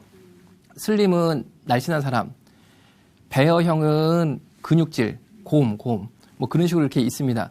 그리고 꼰대는 아저씨 스타일, 배 튀어나오고 약간 좀 아저씨 스타일을 꼰대라고 그러고, 이 좀 자기 나름대로 이렇게 은어 비슷한 게 있는데, 이 친구는 슬림하니까 자기가 날씬한, 아무래도 뭐 16살짜리인데 뭐 그러겠죠. 이렇게 날씬하겠죠. 그리고 키, 몸무게 다 이렇게 있는데, 이 친구가 알바한다라고 돼 있잖아요. 알바는 뭐냐면요. 바텀 알바라고 그래가지고 자기 학문을 남성에게 파는 거예요. 그래서 그거 광고를 이렇게 올려놓고, 만나서 이제 성매매를 하자라는 뜻으로 이렇게 올려놓은 거죠. 이런 게요, 굉장히 지금 많이 벌어지고 있습니다. 요거는 다른 어플입니다. 다른 어플인데, 보시면요, 딱 띄워놓으면요, 몇 킬로에 누가 있는지 얼굴 몸매까지 다 실시간 사진으로 다 나오는데, 보세요. 양재동에서 이거를 딱 키면요, 반경 5km에 200명 나와요. 그리고 우리 어디죠? 그 많이 모인 데 있잖아요. 거기 이태원에서 켜보면 400명 나와요. 그런데 저 200명, 400명이요. 반경 5km에 이 사람들이 동성애자의 전부냐 그게 아니고 현재 접속자 수만, 현재 이 어플에 접속한 온라인 상에 있는 사람만 보통 200명, 300명 나옵니다. 그러니까 굉장히요. 이게 수가 많은데 네트워킹이 잘 돼 있어서 누가 있는지 얼굴, 몸매, 키로까지 다 나와요. 그래서 내가 딱 열어보고 마음에 들면요. 걔를 딱 찍으면은 싹 연결이 되는 거예요, 이제. 그럼 서로 대화가 되고 자기 얼굴도 보여주고 또 성매매를 하는 청소년들도 발생을 하는 거고 그렇게 운영이 되고 있습니다. 그래서 보시면요. 어떤 남학생이 가출을 했는데 가출을 하니까 먹고 자는 걸 해결해야 되잖아요. 그러니까 어떤 성인 남성이 너 우리 집에서 먹고 자라. 대신에 네 학문을 나한테 줘야 된다 해가지고 1년 동안 같이 살고 살아보니까 너무 힘들어가지고 나왔는데 나와도 할 게 없으니까 아까 보여드린 어플 있잖아요. 그런데 가입을 해가지고 성매매를 하고 살다가 또 다른 어떤 성인 남성을 만났는데 이 성인 남성이 내가 HIV 감염인이거든. 너 나랑 학문 성관계를 하자 했는데 이 친구는요. 애가 어리다 보니까 HIV가 에이즈랑 같은 말인지를 모르는 거예요. 그래가지고 별거 아닌 줄 알고 그냥 막 한 거예요, 이렇게. 근데 얘가요. 성매매 단속에 걸려버렸어요. 그래가지고 이 친구랑 성매매한 사람들을 쫙 추적해가지고 부르다 보니까 에이즈 환자가 있고 어떻게 된 거냐 물어보니까 아니 난 얘기했다. 난 HIV라고 얘기했다. 그러니까 이 청소년한테 너 저 아저씨가 너한테 HIV라고 얘기하고 성관계했다며. 그러니까 H 뭐 들은 것 같은데 뭐. 그러니까 여러분 이게 교육을 잘 시켜야 됩니다. 교육을 잘 시켜야 돼요. 아니 그리고 에이즈 환자가 솔직히 돈 그거 여기 자료 있잖아요. 1시간에 3만 원 받고 애들이 그래요. 1시간에 3만 원 받고. 그 3만 원 주면서 야, 나 에이즈 환자인데 너 나랑 한번 할래? 그러면 누가 해? 그렇잖아요. 아무리 애들이 어리다 하더라도 철이 없어 누가 해? 그렇잖아요. 그러니까 교묘하게 나 HIV 감염인이거든? 이러면 애들이 모르니까. 여러분도 모르는 사람 많을 거예요. 아마 HIV 감염인이 에이즈구나. 이거 처음 알은 분도 있잖아요. 그러니까 그런 식으로 이걸 약간 악용해가지고 하는데 그 이유가 뭐냐면 아까 제가 전번 시간에 말씀드린 그 후천성 면역 결핍증 예방법에 의하면은 고의적으로 이거를 감염시키면은 처벌을 받는데 말하고 했으면은 무죄야. 말하고 했으면 고의가 아니잖아요. 그건 서로 동의를 한 거니까. 그러면은 나 에이즈인데 너 나한테 3만 원 줄 테니까 하자. 이러면 누가 해? 그러니까 나 HIV 감염인인데 나랑 할까? 그러면 애들은 몰라가지고 그게 뭔지 모르는 거 이제. 그럼 나중에 걸려도 무죄가 되니까 나 얘기했다. 뭐 이렇게 돼 버리니까. 그러니까 이런 것도요. 좀 우리가 성교육할 때 좀 이야기를 해야 되는 것이 아니냐. 그런 생각을 하게 됩니다. 차별금지법이 미국 같은 경우는 통과를 했어요. 미국 같은 경우는 통과를 해가지고 운영이 되고 있는데 지금 우리나라도 이거를 막 계속 그냥 국회에 올려가지고 통과시키려고 하고 있잖아요. 그런데요. 이게 운영되고 있는 나라의 실태를 좀 봐야 된다. 과연 이것이 악용되는 사례는 없는지 부작용은 없는지 그런 까지 면밀히 우리가 좀 보고해야지 얼마 전에 외국에서 했다고 우리도 같이 하자. 이거는 좀 위험할 수 있다. 내용을 보시면요. 저 위에 보시면은 부부인데 얼굴이 벌써 탁 좋잖아요. 천사잖아요, 벌써. 아주 그냥 신앙심이 좋고 그냥 기도하는 그런 부부거든요. 빵집도요. 조그맣게 큰 빵집도 아니고. 그런데 어느 날 이제 남성 둘이 우리 동성 결혼을 하는데 축하 케이크를 만들어 달라. 3단 케이크를. 그래서 동성 결혼 누구 이름 쫙 적잖아요. 남자 이름 둘. 만들어 주세요. 그러니까 솔직히 빵집 입장에서야 하나라도 팔면 좋죠. 팔면. 그런데 이분들이 신앙생활 하다 보니까 우리는 좀 그렇다. 우리는 좀 그렇고 어차피 빵집 동네에 많으니까 다른 데 좀 가시는 게 좋겠다라고 잘 말씀드렸거든요. 그리고 갔는데 경찰에 고발을 했어. 왜? 차별했다고. 차별금지법. 벌금이 1억 4천만 원이 나왔네. 빵집 문 닫고요. 저 두 부부가요. 쓰레기 줍고 산대요. 이게 우리가 1억 4천만 원 내고 가게 문 닫을 일인가 과연 그렇잖아요. 과연 그럴 일인가? 두 번째는 뭐냐면요. 저분도 얼굴이 좋잖아요. 아주 그냥 선해 보이잖아요. 여자분이. 이 부부도 아주 이제 신앙생활 잘하는 부부인데 어느 날 유치원에서요. 공립 유치원을 다니니까 딸이 5살이에요. 5살. 동성애를 가르친다는 거예요. 동성애는 이런 것이다. 그 외국 같은 경우는요. 학문 성관계, 구강 성교 같은 동성 성관계하는 방법을 애들한테 막 가르쳐요. 이렇게. 아니 교과서에 있어요. 막 그 그림도 있고 막 가르치는 거예요. 근데 우리가 좀 그렇잖아요. 솔직히 좀 그렇잖아요. 애들 5살 막 이런 애들이 좀 아무리 좀 그렇지 않습니까? 그러니까 이 부모님이요. 전화를 한 거예요. 유치원에. 선생님 진짜 죄송한데 오늘 우리 애가 가서 좀 그런 거 배우면 좀 그렇습니다. 좀 이해해 주십시오. 오늘 집에서 우리가 좀 좋은 거 가르칠 테니까 양해 부탁드립니다라고 그랬는데 학교에서 이 부모를 경찰에 고발해서 수갑 차고 백차 타고 경찰서 들어가 버렸어. 차별했다고. 이게 우리가 수갑 찰 일이에요, 이게? 좀 그렇잖아요, 이거는. 그리고요, 차별금지법 때문에 저격당하는 사람들은 다 예수 믿는 사람들이야, 다. 다 예수 믿는 사람들만 이거 막, 중에 우리가 천국 가서 예수님 만나면요, 예수님 물어보실 거예요. 야, 너는 그거 차별금지법이 교회 말살법인데 그거 이렇게 막 올라올 때 뭐 했어? 왜 반대 안 했어? 그러면요, 제가 저 자신한테 한번 물어본 거예요, 저 자신한테. 저도 솔직히 그냥 얌전히 살면 편해, 인생 사는 거 편해요. 이렇게 강의 안 나다니면 편하다니까요. 내가 이 강의하면 또 이거 듣고 얼마 날 또 잡아먹으려는 사람이 많이 생기겠어. 그렇잖아요? 내가 뭐 거짓말한 거 아무것도 없는데 다 보여드리지 않다. 자료 보여드리고 얘기하는데.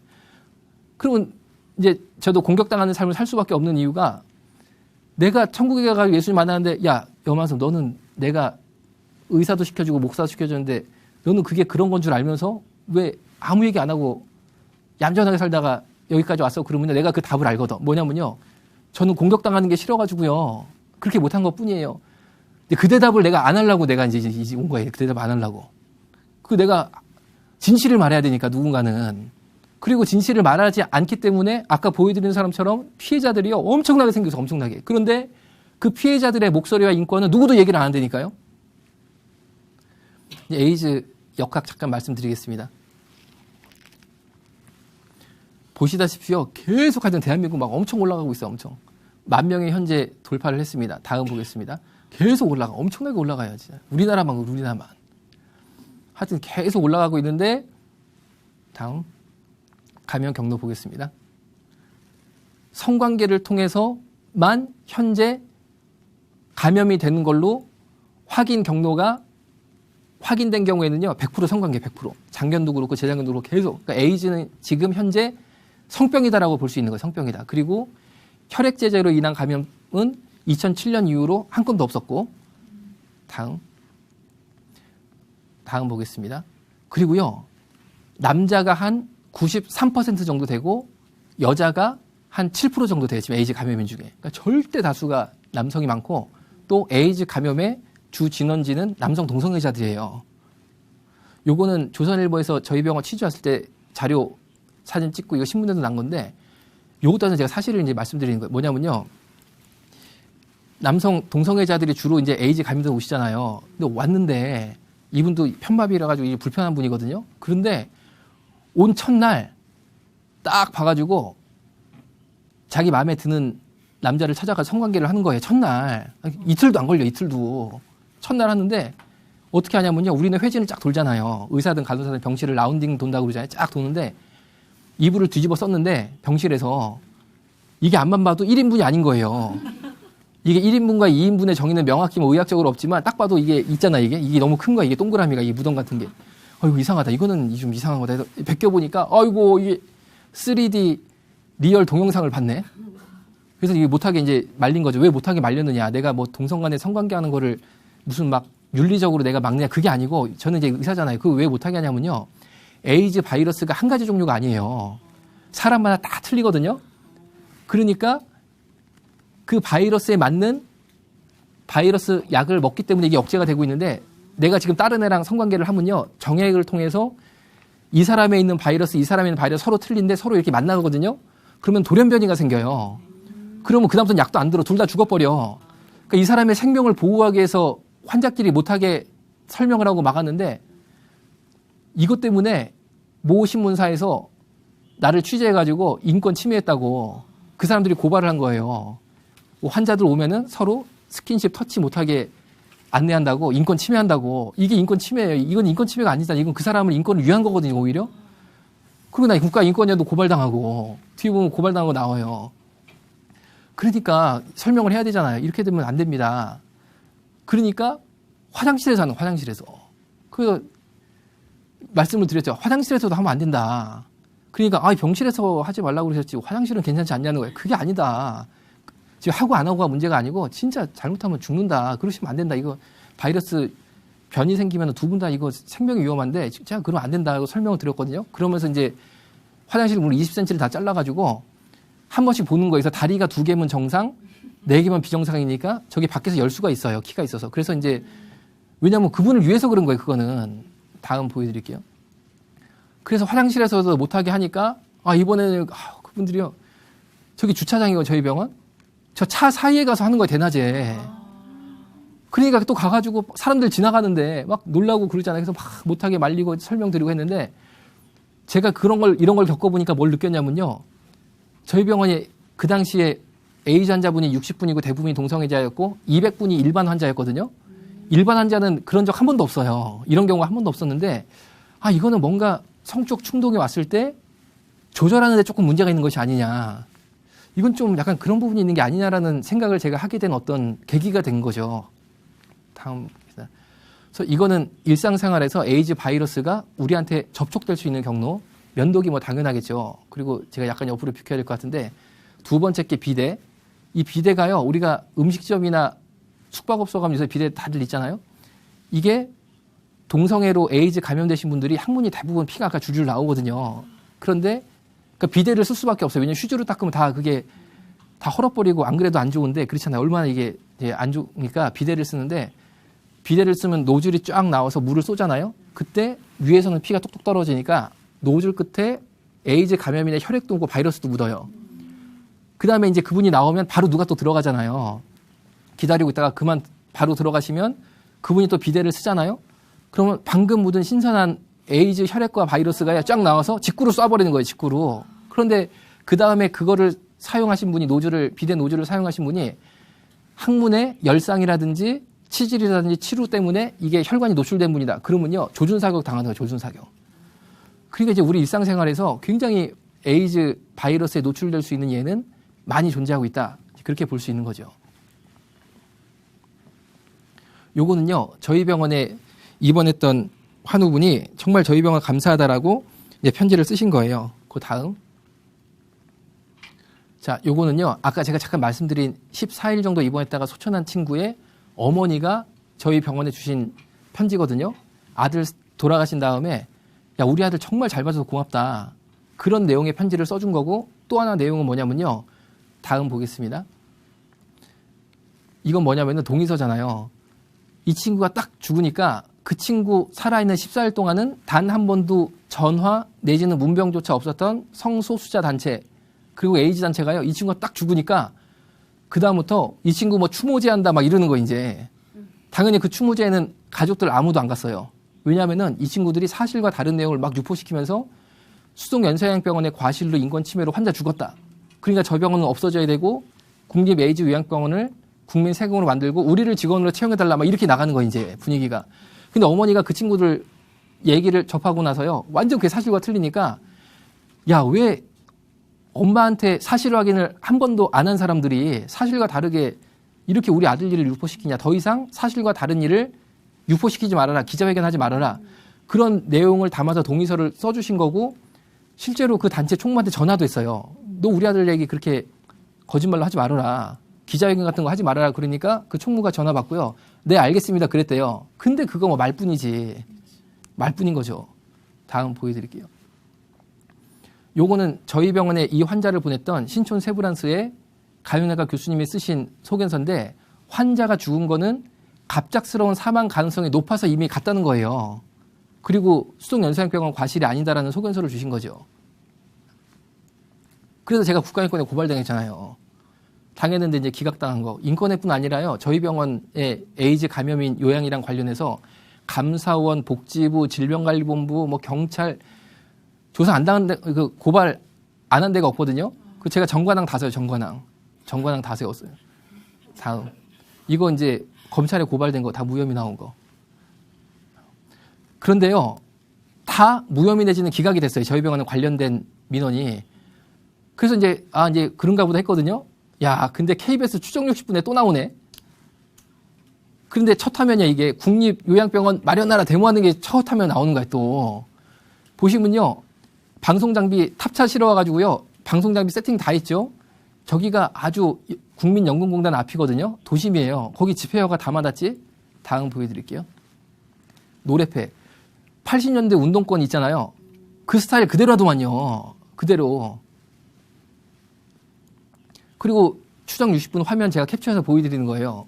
보시면요, 요게 뭐라고 요 당시 방송에 나왔냐면요, 저 사람들이 그동안 그 해묵은 문제제기 있잖아요. 해묵은 거. 그걸 다 이미 조사받은 거. 그걸 그냥 꺼내놓으면서 그럼 조사 결과를 얘기해주면 되잖아. 이렇게 했는데 뭐 이렇게 됐더라. 결과를 얘기해주면 결과는 얘기 안 하는 거야. 그리고 요게 나오면서 뭐라고 하냐면요, 이런 문제 때문에 이 병원을 이 단체들이 국가인권위원회에 고발을 했는데 국가인권위원회에서는 자기들 자체 권한이 없다고 그래서 조사를 안 해버리고 끝났다. 이렇게 말하고 다음 화면 싹 넘어갔거든요.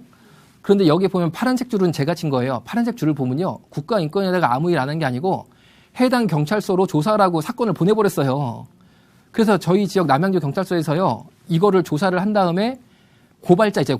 고발자까지 불러가지고 조사 다 했다니까요. 그 다음에 아무 일이 아닌 거예요. 그래서 내사 종결을 시켰거든요. 이거는 방송 안 나가. 그리고 그 어머니 편지 있잖아요. 그것도 방송 안 나가. 이야, 이게 이렇게 되더라고요. 이렇게 되는 거. 이거는요, 시간상 넘어가기 바쁘니까.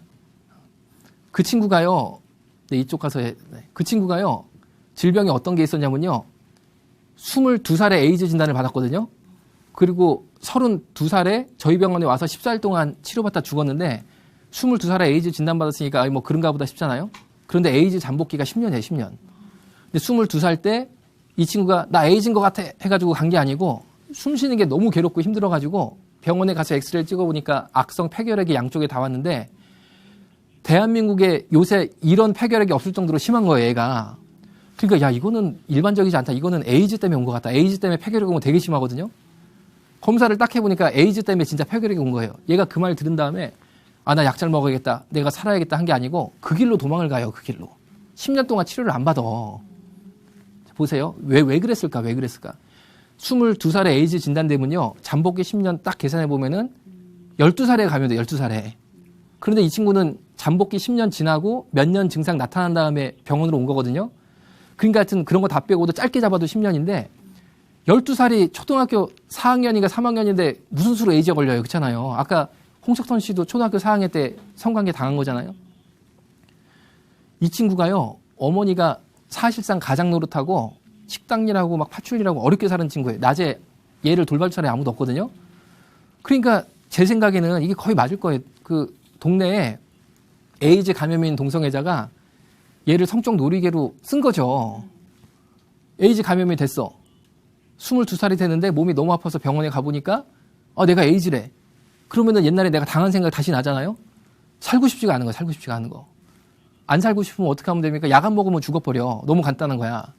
그래가지고요, 치료 안 받고 살아요. 안 받고 살다가 32살에 다시 신촌 세브란스로 들어가는데, 이유가요, 나 진짜 약 먹고 잘 살아야 돼. 이게 아니고 너무 통증이 심해서 갔는데, 야, 검사해보니까 이미요, 안 걸린 병이 없어. 안 걸린 병이. 그런데 그중에 매독이 치료 안 하면 신경매독이라고 그래가지고 뇌하고 척추를 갉아먹어 버리거든요. 애가 너무 아파가지고 온 거예요. 그리고요, 애가 몸무게가 33kg야. 장이 막혔어. 장이 막혀버렸어. 그리고요, 항문을 더 못 쓰니까 인공항문을 달아야 되는 거예요. 인공항문 달고 저희 병원으로 온 거예요. 그리고 14일 정도 치료 잘 받다가 소천하게 되신 그런 건데, 이거 가지고 이제 그 단체는 딱 잡은 거죠, 이제. 잡은 거죠. 다음 보여드릴게요. 그래가지고요, 야, 이 저희 병원 앞에 와서 이렇게 데모를 한 거예요. 저희 병원 앞에 와서도. 이렇게 하니까 지역사회에서 그동안 저희 병원에 에이즈 환자 있는 거 몰랐거든요. 직원들도 다 여기 에이즈 환자 있다는 거 알면요, 지역사회 내쫓아버리잖아요. 그러니까 진짜 우리가 이거 생명 걸고 비밀 유지해야 된다고 그래가지고 진짜 열심히 했거든요, 사실은. 그런데 소위 성소수자 단체, 에이즈 단체라는 사람들이 그 비밀을 다 동네방네 일부러 알리려고 온 거야. 현수막 쳐놓고 에이즈 환자 수용소 이런 식으로. 동네 소문 다 나버렸어요. 그래가지고요, 저희 주변에 있는 이장 협의체가 있거든요. 이장 협의체가요, 보건소 다 그냥 쫓아 들어갔잖아요. 저기 에이즈 환자 보는데 못하게 해야 된다고. 그리고 계속 민원 들어오는 거예요, 이제. 다음 보여드릴게요. 그리고 그래서 이제 저희 병원의 환자가 국립경찰병원으로 후송이 되게 돼요. 저희는 더 이상 이게 소문이 나가지고 어려워지니까, 그럼 경찰병원 고마워야 되잖아요. 그날로 도배를 해버려요. 그날로. 그 주로. 경찰병원 안 좋다고 또 그 단체가. 그러니까요, 진짜 원하는 게 뭔지 모르겠어요. 그거 고마워야 되잖아요. 누가 이렇게 받아주고 이렇게 해준다 그러면 고마워야 되는데, 그게 아니고 도배를 해버리니까. 다음. 이건 저희 병원 도배한 거. 다음. 자, 시간 관계상 요거는 넘어가고, 요것도 넘어가고, 이것도 넘어가고. 자, 이거는요, 추정 60분 화면 보여드리는 건데, 저 여자분이 PD, 그리고 옆에 남자분이 에이즈 환자인데, 에이즈 환자 진짜 치료받을 데 없다, 이렇게 주장하는 남자분이거든요. 인터뷰를 좋은 공원에서 만나서 저렇게 활보하면서 걸으면서, 남자가 덩치도 크고 건강해 보이잖아요. 같이 산보하면서 얘기를 했는데, 다음이요. 그 다음에 이제 국립병원에 가보니까 그 사람이 환자복을 입고 딱 앉아있네? 그러니까 PD가, 우리 인터뷰했던 그분이 여기 계십니다 하고 딱 찍은 거예요. 그러니까 저 사람이 인터뷰를 다시 한번 하게 됐는데 뭐라고 했냐면요, 병원에서 나를 입원 안 시켜. 왜? 입원 걸렸다고 입원 안 시켜. 이렇게 인터뷰를 하는데, 보세요. 입원하고 있잖아요. 그렇죠? 그리고 아까 전 화면 보시다시피요, 저 사람은 입원할 필요가 없는 사람이에요. 그냥 공원에서 그냥 막 이러고 막 하고 뭐 할 말 다 하고 뭐 다니는 사람인데 입원하면 나오지를 안 해버려. 왜? 돈 내는 게 없어요. 돈 내는 게. 100% 치료비 다 대주지 간병비까지 대주는데 왜 나가냐고 왜 나가. 그리고 입원하고 있는데 예의주 환자 차별받고 있다. 입원 안 되고 있다. 이러고 인터뷰해가지고 또 다른 막 그 어떤 여론 같은 거 만들려고 그러고 이런 모습을 제가 본 거죠 이제. 그리고 이제 국회의원분이죠. 국회의원도요. 야 이분들이 국회의원까지 막 이렇게 하나 봐. 그래가지고 국정감사 때 보건복지부 장관님께 계획 세워가지고 담당 국장 보고 내 방으로 오라고 그러세요. 그러니까 또 장관님은요. 네 다각도로 검토해서 뭐 하겠습니다. 국립 에이즈 요양병원 만들어달라는 요구였어요 이게. 다음. 그러니까요. 야 이게요. 야 이게 이분들이 그렇게 힘이 없고 인권 침해당하고 연약하다라는 모습은요. 제가 볼 때는 이거는 지금 보신 것처럼요. 그냥 막 대단합니다. 사실 하는 게 대단합니다. 자 그런데요. 희한한 걸 제가 또 본 거예요. 뭐냐면요. 이분들이 정말 순수 인권단체 그리고 환자단체냐. 왜 우리 작년인가 통합진보당 해산 결정됐잖아요. 그때 보니까 또 성명서 반대 성명서를 크게 내셨더라고요. 다음 보여드릴게요. 이름 쫙 올라가 있잖아요. 다음. 네, 다음. 그래서 무슨 내용인가 보니까요. 통합진보당의 3만 당원과 우리는 끝까지 함께할 것이다. 이렇게 돼 있고 박근혜 정권에 직간접적으로 협력하는 모든 세력은 독재 세력이자 인권 파괴 세력으로 뭐 파괴 세력이다. 이런 주장이에요. 이상하다. 이거 에이즈 단체고 무슨 성소수자 인권을 위한 단체라고 그러는데 박근혜 정권 얘기가 나오고 통합진보당 얘기가 나오고 이거 좀 의외더라고요 사실은. 그래서 제가요 이게 무슨 일인가 하고 조금 본 거예요. 보니까요 야 우리나라가 진짜 선진국이고 좋은 나라라는 걸 제가 깨달았습니다. 뭐냐면 막시즘이 마르크스주의고 공산주의잖아요. 매년 모임이 있더만요. 매년 아주 딱 모임이 아주 크게 있는데 네, 이쪽으로 보여요. 동그라미 친 거. 막시즘 2015년도가 얘기도 하고 알리니까 그분들이 저를 고발한 거예요. 뭘 고발했냐면 우리는 국립 에이즈 요양병원 설립을 요구한 적도 없고 직원 채용을 요구한 적도 없는데 염한섭이라는 사람이 악의적으로 지금 얘기하고 있다라고 고발했는데 당연히 무혐의가 났는데 저 빨간 줄 긋은 거 보세요. 고소인이 그 성소수자 단체거든요. 고소인이 제출한 자료를 본다 하더라도 고소인 스스로 낸 자료를 봐도 고소인 스스로가 국립 에이즈 요양병원 설립을 요청하고 직원으로 채용해달라고 요청한 게 지속적으로 보인다라고 돼 있어요. 그래서 전 이해가 안 되는 게 자기들이 그렇게 요구한 게 정당하면요. 끝까지 그냥 얘기하면 돼요. 이거 정당한 일이다. 필요해서 우리가 요구한 거다 그러는데 갑자기 우리 그런 적 없다 하면서 막 고발을 하면서 자료를 냈는데 그 자료를 봐도 그렇게 얘기를 했거든요. 그러니까 이거는 좀 이해가 안 돼. 내가 고발을 당하면서도 이해가 안 되는 거. 이상하다 이거 자기들 낸 자료도 이거 뭐 다 설립 요구하고 직원 채용 요구한 건데 이거는 이유가 뭘까? 나를 고발한 이유가 이거는 내 입을 막으려고 그러는 게 아니냐. 어디 가서 얘기하지 말라는 어떤 그 압력을 나한테 주려고. 왜냐면 경찰서 끌려다니고 벌써 이게 막 그런 거잖아요. 막 이게 좀 그런 게 아니냐라는 생각이 언뜻 들었는데 어쨌든 뭐 그런 내용이다. 그런 내용. 이거는요. 국립 에이즈 요양병원뿐 아니라 또 하나 지금 강력하게 막 주장하는 게 장애인 지정. 이건 어떤 거냐면요. 현재 에이즈에 걸려서 에이즈 때문에 이런 데가 막 안 좋아졌어요. 그래서 휴유장애가 있으면요. 장애인 지정을 다 해주고 있거든요. 그런데 그게 아니라 휴유장애가 없이 보균자. 항바이러스제를 잘 먹으면 균이 억제가 되니까 몸이 이렇게 파괴되지 않잖아요. B형 간염 보균자랑 비슷한 거예요. 이런 사람들까지 다 장애인 지정해줘서 매달 장애연금 줘야 된다. 이 주장에 또. 그래서 제가요, 난 좀 이게 답답해서 제가 마음이 왠지 저는 그 얘기 듣는데 좀 이게 답답해가지고 물어봤어요. 그러면은 무슨 장애인이냐? 왜냐면 이게 없으니까 장애가. 그러니까 하는 말씀이 면역장애인. 면역력이 떨어져 있으니까 면역장애인이니까 국가가 하여튼 지금까지 제가 말씀드린 혜택이랑 별도로 장애인 지정해가지고 뭐 주택 지원할 때도 혜택을 받는다고 그러고 매달 장애수당을 줘야 된다는 거예요. 야, 그러면은 다 해드리면은야 좋겠지만 우리 형편에 과연 될까? 그런 생각을 좀 하게 되는 거죠. 우간다라고 옛날에요. 제가 어릴 때만 해도 우간다가 세계에서 제일 가난한 나라로 아주 그냥 텔레비에서 맨날 나왔거든요. 그 이유가 있었습니다. 왜냐면요. 국민의 60%가 에이즈 환자였다라고 그 당시에 신문이 한겨레 신문. 우간다 전 국민의 60%가 에이즈 환자. 이렇게 보이나? 60%? 하여튼 그렇게 했는데 여기가요. 다음 보여드릴게요. 지금은요. 4%로 떨어졌어요. 4%로. 나라가 살았어요. 그래서 여러분 지금은요, 어느 언론을 봐도 세계에서 가장 가난한 나라 우간다 이건 없어졌어요. 우리 뇌리 속에서 없어졌잖아요. 왜 그러냐면요, 정말 에이즈 정책을 잘 펴서 60%에서 4%로 뚝 떨어졌네. 4%도 많긴 하지만 우리나라는 OECD 국가지만 에이즈 계속 늘어나는데 우간다도 막 떨어지니 우간다도. 그러니까 우리가 우간다보다 뭔가 지금 못하고 있는 게 아닌가. 이 수치만 놓고 보면은 그런 생각을 하게 되는데 이 우간다에서 발표한 내용이 있어요. 뭐냐면요. 콘돔 사용만으로는 에이즈 감염 예방 안 된다. 정조, 금욕 이런 어떤 성경적인 가치 있잖아요. 이거를 우리나라에서 채택해서 제도화시켜서 운영을 해보니까 에이즈 감염이 떨어지더라.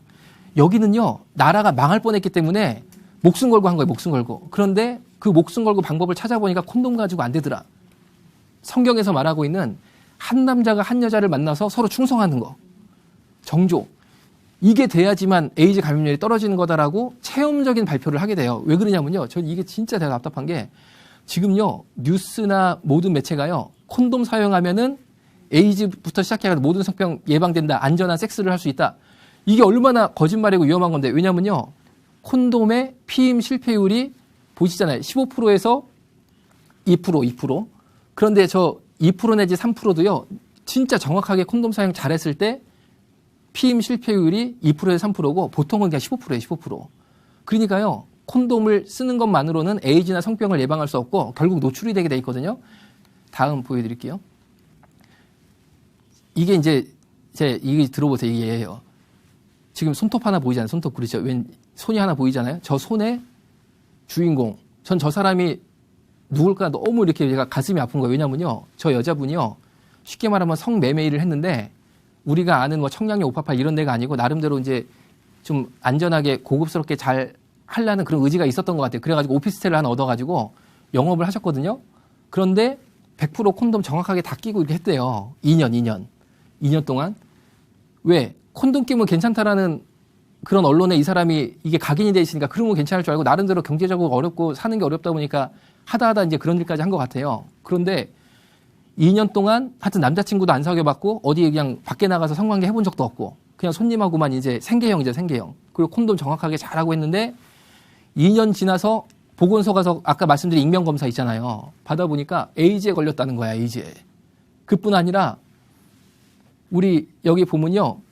인체 유두종 바이러스에 감염되는 곤지름이라고 있거든요. 그것도 감염되고 다른 성병도 걸릴 건 다 걸렸어요. 보니까. 콘돔 갖고 안 된다니까요. 이 여자는 그 말 믿고 그랬다가 인생 망해버렸어. 뒤에 보면요. 저 요새 진짜 너무 막 죽고 싶고 우울해서 항우울제 드립다 먹고 있는데 약이라도 손댈까 봐요. 그렇게 하고 있거든요. 그 약은 마약을 트는 거예요. 마약을. 야, 생각해보세요. 내가 사는 게 어려워가지고 콘돔 끼고 하면 괜찮다고 그래가지고 좀 그런 일을 했는데 2년 있다 이렇게 돼버렸네. 그러면 이제 사는 거 자체가 진짜 이제 막 그런 거잖아요. 그러면요. 마약이라도 해볼까 이런 생각이 드는 거예요. 그러면 보세요. 마약을 했어. 얌전하게 마약만 하나? 또 온갖 남성하고 막 이제 난교, 혼교를 하는 거죠. 그럼 또 감염되는 거야. 지금 대한민국이 이러고 있다고요. 그래서 저는요. 콘돔만으로는 에이즈나 성병 감염을 막을 수 없다라는 말을 하는 사람이 아무도 없는 게 너무 힘들어, 이게. 그 나라도 말을 해야 돼, 나라도. 그리고 그런 말을 하는 사람이 전혀 없고 콘돔 끼면 괜찮잖아. 이 말 하는 사람 때문에 이런 피해자 지금 손 보이잖아요. 분홍색 이거 매니큐어 칠한 저 손의 주인공이 에이즈에 걸렸다면요. 저 여자는 그 사람이 책임져야 돼. 그렇게 속였던 그 사람이 책임져야 돼. 책임진 사람 아무도 없어요. 아무도 없어. 이게 곤지름. 인체 유두종 바이러스 때문에 감염이 되는 성병인데 일명 성기사막이라고 하거든요. 지금 좁쌀처럼 무슨 막 토처럼 닭배들처럼 막 돼 있잖아요. 저게요. 항문 성관계를 하는 경우에는요. 항문 속까지 다 들어가요. 그런데 저거는요. 성접촉을 통해 감염이 되지만 난치성 피부질환으로도 분류가 되거든요. 왜냐면요. 아토피가 좋아지는 것 같다가 또 생기고 괴롭히고 이런 것처럼 저것도 잘 안 나서요.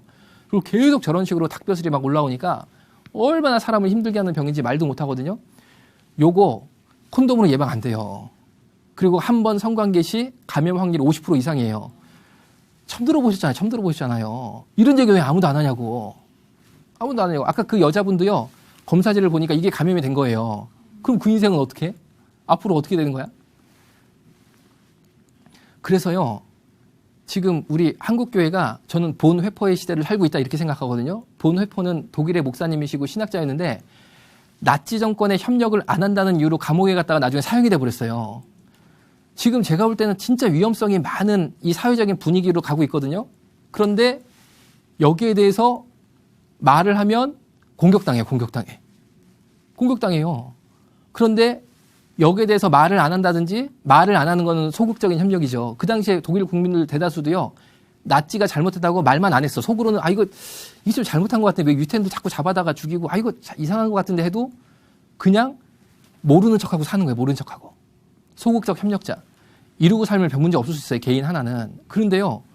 지금 이 시대가 내가 적극적 협력자 내지는 소극적 협력자를 살 것인지 아니면 진실을 말한다는 이유로 핍박당하면 살 것인지 두 개밖에 선택의 여지가 없어요. 제가 볼 때는. 그런데요. 나중에 그런 이유 때문에 막 1억 4천만 원 내 경찰서 끌려가. 그러니까요. 교회가요. 완전히 그냥 막 꼼짝을 못하는 거예요. 요거는 제 주변에 에이즈 걱정을 하는 내가 감염된 것 같다고 걱정한 분이 있는데 이분이 또 사는 게 좀 어려워요. 그래가지고 이제 연락을 주셔가지고 약값이 이게 치료를 받아야 되는데 걱정이 된다. 얼마 정도 드냐라고 해가지고 제가 잘 아는 감염내과 선생님이 계시거든요. 과장님이 계시는데 이 병원은 돈 많이 병원도 아니고 공공의료하는 병원이에요. 막 노숙자 진료하고 이런 데예요. 그러니까 여기랑 그분하고 잘 맞을 것 같아요. 환자분하고. 그래가지고 제가 그 과장님한테 이 환자를 딱 의뢰를 드리려고 문자를 드렸어요. 과장님, 한 달에 에이즈 약값이 얼마 정도 듭니까? 내 주변에 좀 우려하는 분이 있다. 약값에 대해서. 그러니까 이 과장님이 문자를 딱 주셨는데 60만 원 드니까 일단 보내달라는 거예요. 그럼 여러분 60만 원 그럴 수 있지 싶지만 결론적으로 말씀드리면 600만 원이라는 뜻이에요. 600만 원. 에이즈 환자 치료비가 딱 나오면요. 90%는 국민건강보험공단에서 그 병원에다가 진료비를 확 줘버려요. 그러면은 600만 원 중에 540만 원은 벌써 한번 지원해 준 거예요. 이제 국가에서. 그거 누구 돈이에요? 다 우리 세금이에요. 우리 세금. 우리 세금이잖아요. 한번 지원이 됐어. 그럼 이 환자분은 10%인 60만 원만 딱 내고 병원에서 60만 원짜리 영수증을 받아가지고 오는 거거든요. 이거를 가지고 보건소로 가면요. 현찰로 바로 줘버려. 결국에 100% 지원인데 에이즈 약값 지금 요 문자대로 600만 원. 공공의료한데도 600만 원. 이것만 드냐 그게 아니고요. 합병증에 따른 치료 비용. 또 에이즈 검사 잘 받아야 되거든요. 바이러스 수치도 봐야 되고 CD4 림프구 수치도 봐야 되고 이런 거 계속 이거 해야지 돼요. 해야 되지. 검사 여러분 MRI 한번 찍어 보셨잖아요. MRI 찍으면 100이에요 무조건. 에이즈 바이러스 때문에 뇌가 갉아먹고 뭐 이런 게 생길 수 있으니까 MRI 찍어서 확인해야지. 돈이요. 무지무지 들어. 그런데 우리나라는 이거를 다 전액 국민 세금으로 지원해주고 서비스로 간병비까지 지원해주는 거예요. 이런 질병은 대한민국에 에이즈밖에 없다. 그러니까 여러분 물론 우리가 에이즈 환자분들을요 잘 돌보고 진짜 교회가 앞장서서 그분에게 기도하고 복음 전하고 잘 섬겨야 되거든요. 그런데요, 이렇게 지금 돈이 많이 들어가면 우리 국민이 세금을요 무한정 이렇게 팍 낼 수는 없잖아요. 어디까지 우리가 과연 감당할 수 있을 것인가 이 한국 사회가. 그래서요 정말 에이즈 환자를 위하는 길은 에이즈 걸리지 않게 해주는 게 제일 위하는 거예요 사실은. 솔직히 아무리 약이 좋다고 그래도 약 먹고 살고 싶냐고 에이즈 약 먹고 그렇잖아. 에이즈 환자 돼가지고. 그보다는요 안 걸리는 게 그분을 진짜 위하는 거고 인권이에요. 그리고 안 걸리면 세금이 글로 덜 가. 그러니까 국민도 살고 환자가 될 수 있는 이도 살고 이게 올바른 거라고 저는 생각을 하는 거죠. 사회적 비용은요. 이게 질병관리본부에서요. 발표를 한 거거든요. 2003년도에 7,821억 원이었거든요. 그런데 지금 2013년도에 에이즈 환자가 10,000명이 넘었어요. 이걸 단순히 10년 동안 환자 늘어난 거에 곱하기를 하니까 4조 원, 2013년도 4조 원, 사회적 비용 4조 원이 들고 있는데 10년 동안 물가가 얼마 올랐습니까? 그렇잖아요. 2003년도에 10,000원 가지고 시장 가는 거랑 10년 뒤엔 2013년도에 10,000원 가지고 시장 가면요. 완전 틀리거든요. 살 수 있는 게. 그거 다 빼고. 물가 상승 빼고 그냥 단순히 이만큼 늘어났으니까 돈 곱하기 하면요. 2013년도에 4조. 이거는요. 정말 국가를 위해서도 우리가 생각 잘해야 된다. 그리고요. 지금 우리나라가 에이즈 감염인이 10,000명을 훌쩍 넘어버렸거든요. 그런데 이 중에 에이즈 검사 받아본 분 있으면 손 한번 들어보세요. 이 중에. 아무도 없잖아요. 무슨 말이냐면요. 이렇게 에이즈 검사 안 받아도 10,000명인데 UN 에이즈 통계법이 있거든요. 거기에 따르면 대한민국의 에이즈 환자는 4만 명 이상이 될 거로 생각을 해요. 에이즈에 걸렸는데 본인이 몰라. 검사를 안 하니까. 그런 사람이 3만 명 이상으로 봐서 4만 명 이상의 에이즈 환자로 보고 지금 우리가 계속 에이즈 신규 발생률이 막 증가를 하고 있거든요. 그러니까 한국 사람들이요. 우리가 이제 필승 코리아잖아요. 이것도 그냥 막 올라가. 뭐든지 이게 좋은 것만 막 올라가야 되는데 막 올라가. 하다못해 아프리카도 그냥 막 떨어지거든요. 감염률이. 우리나라는 막 올라가. 천장이 없어. 천장이 막 올라가. 지금 그 추세 그대로 보면요. 10년 후에는 에이즈 환자 수가 10만 명이 돌파되게 돼 있어요. 10만 명이. 그럼 어떻게 되는 거야?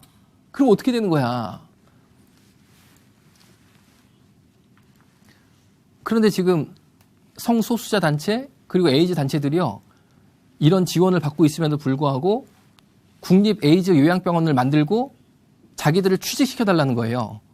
그런데 그분들이 원하는 그 베드수라든지 이런 게 있거든요. 그걸 제가 가만히 기사를 통해서 보니까 한 200억 들어가요. 200억. 다 우리 세금이야. 우리 세금. 국민 세금으로 200억 들여서 그럼 노후 보장 다 되는 거죠. 이제. 어차피 치료비 다 무료니까. 그리고 몸이 좀 괜찮을 때는 직원 취직해가지고 돈 벌고. 현재도요. 하여튼 오늘은 모르겠어요. 하여튼 제가 저 경험한 거는 에이즈에 걸렸는데 아까 제가 말씀드렸잖아요. 몸이 좀 멀쩡해가지고 간병사로 취업을 시켰다고 그랬잖아요. 그 친구들이요. 하루에 간병사 일당으로 약 17만 원 정도를 받았어요. 16만 원, 17만 원. 그런데요. 그것도 부족하다고 그래가지고 제가 한 달에 제 현찰로 20만 원씩 더 지원했어요. 기숙사도 주고 하루 세끼 식사도 다 제공해요. 다. 그러니까 20만 원 현찰 지원하고 기숙사하고 식사 제공한 거 뭐 제가 알아서 한 거지만 그 16만 원, 17만 원 되는 일당이요. 대한민국 최고 간병사 대우거든요. 그거는 우리 세금으로 다 내고 있는 거야. 다 세금으로. 그러니까요. 제가 가만히 지금 이거를 그런 거를 제가 이제 보잖아요. 보면요. 대한민국에서 노후 보장 혹은 직업 걱정 없이 잘 사는 길에 에이즈에 걸리는 것밖에 없는 것인가 과연. 치료 다 해주지? 그리고 몸 좀 괜찮으면은 취직시켜가지고 막 10몇만 원씩 그 대한민국 간병사 중에 최고 비싼 월급 주면서 그렇게 또 일하게 하지? 그러니까 이게 좀 헷갈리는 거예요. 제가 보면은 식당에 일하는 우리 어머니들 한 달에요. 130만 원 받고요. 얼마나 그냥 진짜 막 그냥 이른 아침부터 저녁까지 막 이거 하시고 저분은 건강해서 저렇게 살아도 되고 저분이 낸 세금은 이게 에이즈라는 게 사실 성관계로 다 100% 감염이 되는 거거든요. 그럼 성관계를 통해서 에이즈 감염되면은 이게 더 괜찮아지는 건가 이게? 그리고 우리 평생 열심히 일하고 살아도요. 노후 보장 잘 안 되고 요양병원 입원하려면 되게 부담되잖아요. 그런데 제가 무슨 생각까지 언뜻 들었냐면요. 그냥 생각만 들은 거예요. 생각만. 나이 70이 돼서 에이즈에 내가 일부러 걸려 예를 들어서 그러면은 잠복기라고 무증상기가 10년이거든요. 80까지 아무 증상이 없거든요. 그러면은 70에서 일부러 에이즈 걸리면 그냥 무료네? 요양병원 입원하면 다 대주고 좀 뭐 그런 건가? 약간 이게 좀 뭔가 그런데 또 이분들은 거기다 부족해가지고 국립 에이즈 요양병원 건립하고 우리를 직원으로 채용해달라 이거니까 좀 지금도 좀 제가 볼 때는 참 우리가 열심히 해가지고 전 잘하는 면이 많이 있다고 보는데 좀 부족해가지고 더 막 그러시니까 이거 좀 어디까지 과연 이게 좀 필요한 것인가 지원이. 다음 보겠습니다. 제가 이건 고발당한 거. 제가 이제 고발당한 이유가 조금 있으면 설명 나오는데 이거를 보여드리는 이유는요. 제가 이제 올해 초에 4가지로 성소수자 단체하고 또 에이즈 단체한테 고발을 당해서 다 무혐의 나왔거든요. 이거를 보여드리는 이유가 뭐냐면요. 줄끈 게 어떤 내용이냐면은 제가 그 얘기를 한 거예요. 야, 저희 병원이 아까 말씀드린 그런 이유로 대한민국에서 유일하게 에이즈 환자를 돌보는 요양병원이 됐는데 그건 저희가 무슨 특혜를 받은 게 아니고 다른 병원이 다 안 하고 우리만 하니까 자연스럽게 여기 오셨던 것 뿐이거든요. 그런데 이 친구들이요. 환자 한 명이 14일 동안 치료 잘 받다가 돌아가셔요. 그러니까 그 환자 죽음을 계기로 수동연세요양병원이 인권 침해가 있다. 그러니까 저기를 없애버리고 국립 에이즈 요양병원을 만들어서 우리를 직원으로 채용시켜다 이런 주장을 막 해서 제가 그걸 알렸어요. 뭐 이런